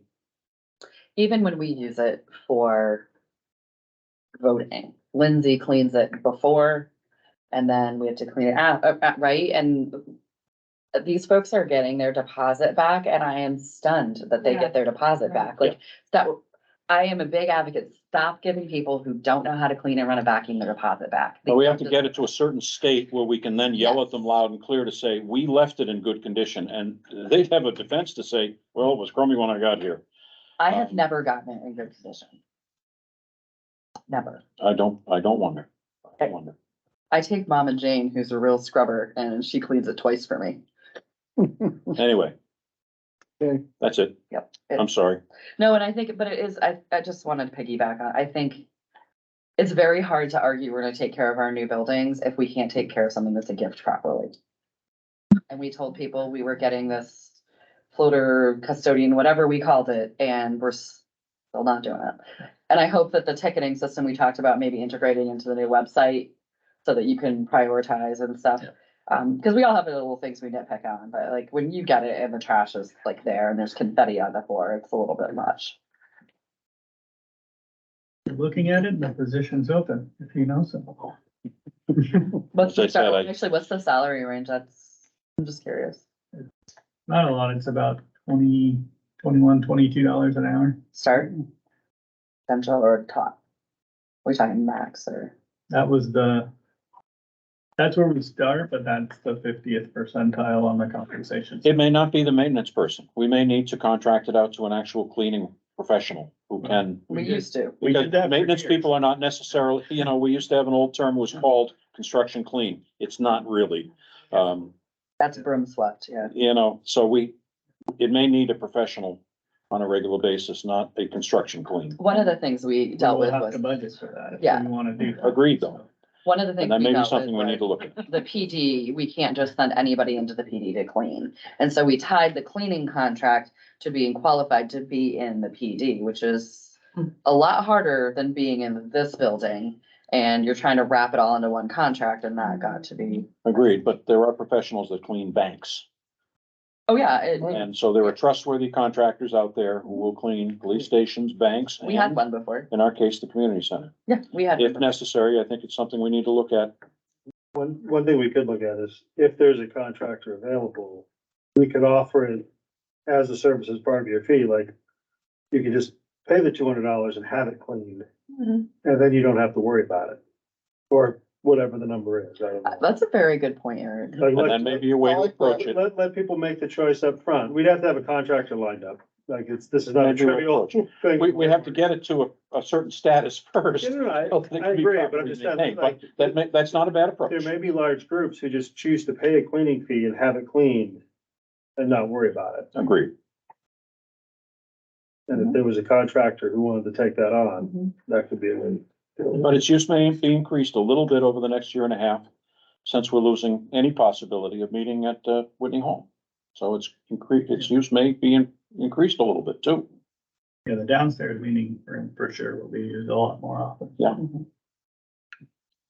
Well, folks, I think, I would love Ready to- to I'm gonna entertain say a the motion to magic adjourn if words. there's no further. Motion to adjourn. Do we have a second? Thank you All in all. favor? Aye. Opposed? Oh wait, I'm not taking opposition. It's unanimous. Come on now. We have stuff. Oh, we have stuff to sign? Yes. Oh, Really? yes. We usually start before that. We can pass these around. Those are just for you to look at. You got 'em. All right. Okay. I would never pay them. Oh, this person tried to sign on my line. I can just announce this one, you can look at it, but, I don't know that. Psychologist firm, that's terrific. They donated $5,000. Wow. Are they local? Is that psychologist firm that donated 5,000 to the community? Actually, they have a summer house. Look on the, That's terrific. That's just. okay, we're looking at the Comcast rate and yeah, this one I can just tell you that, based on the budget again, this year, we're getting an extra $39,488.15 to be used on road maintenance. Oh, saw that. That's great. We hadn't budgeted that, had we? No, we didn't budget the last 128,000. It's an unbudgeted, revenue. It'll be coming in and we will put it aside for. Now, he's had no luck this year in getting one of the laid off concrete truck drivers as he did last year, has he? that one goes with Not the, yet, no. Yeah, that's too bad. That was a pretty good arrangement last year, I thought. The one that we used got a job full-time with Lebanon. stuff. So Well, I just looked at the gigabyte, Is there more stuff to sign? Are we done? I think you were done and We're done. I didn't, I I don't know, can it's just end the the recording. I don't. think- Comcast rate list I don't know. telling us our rates are going up. No. I don't get Comcast. How can you live without it, really? I don't watch TV at all, ever. They won't connect with me because I live too far off the road. Correct.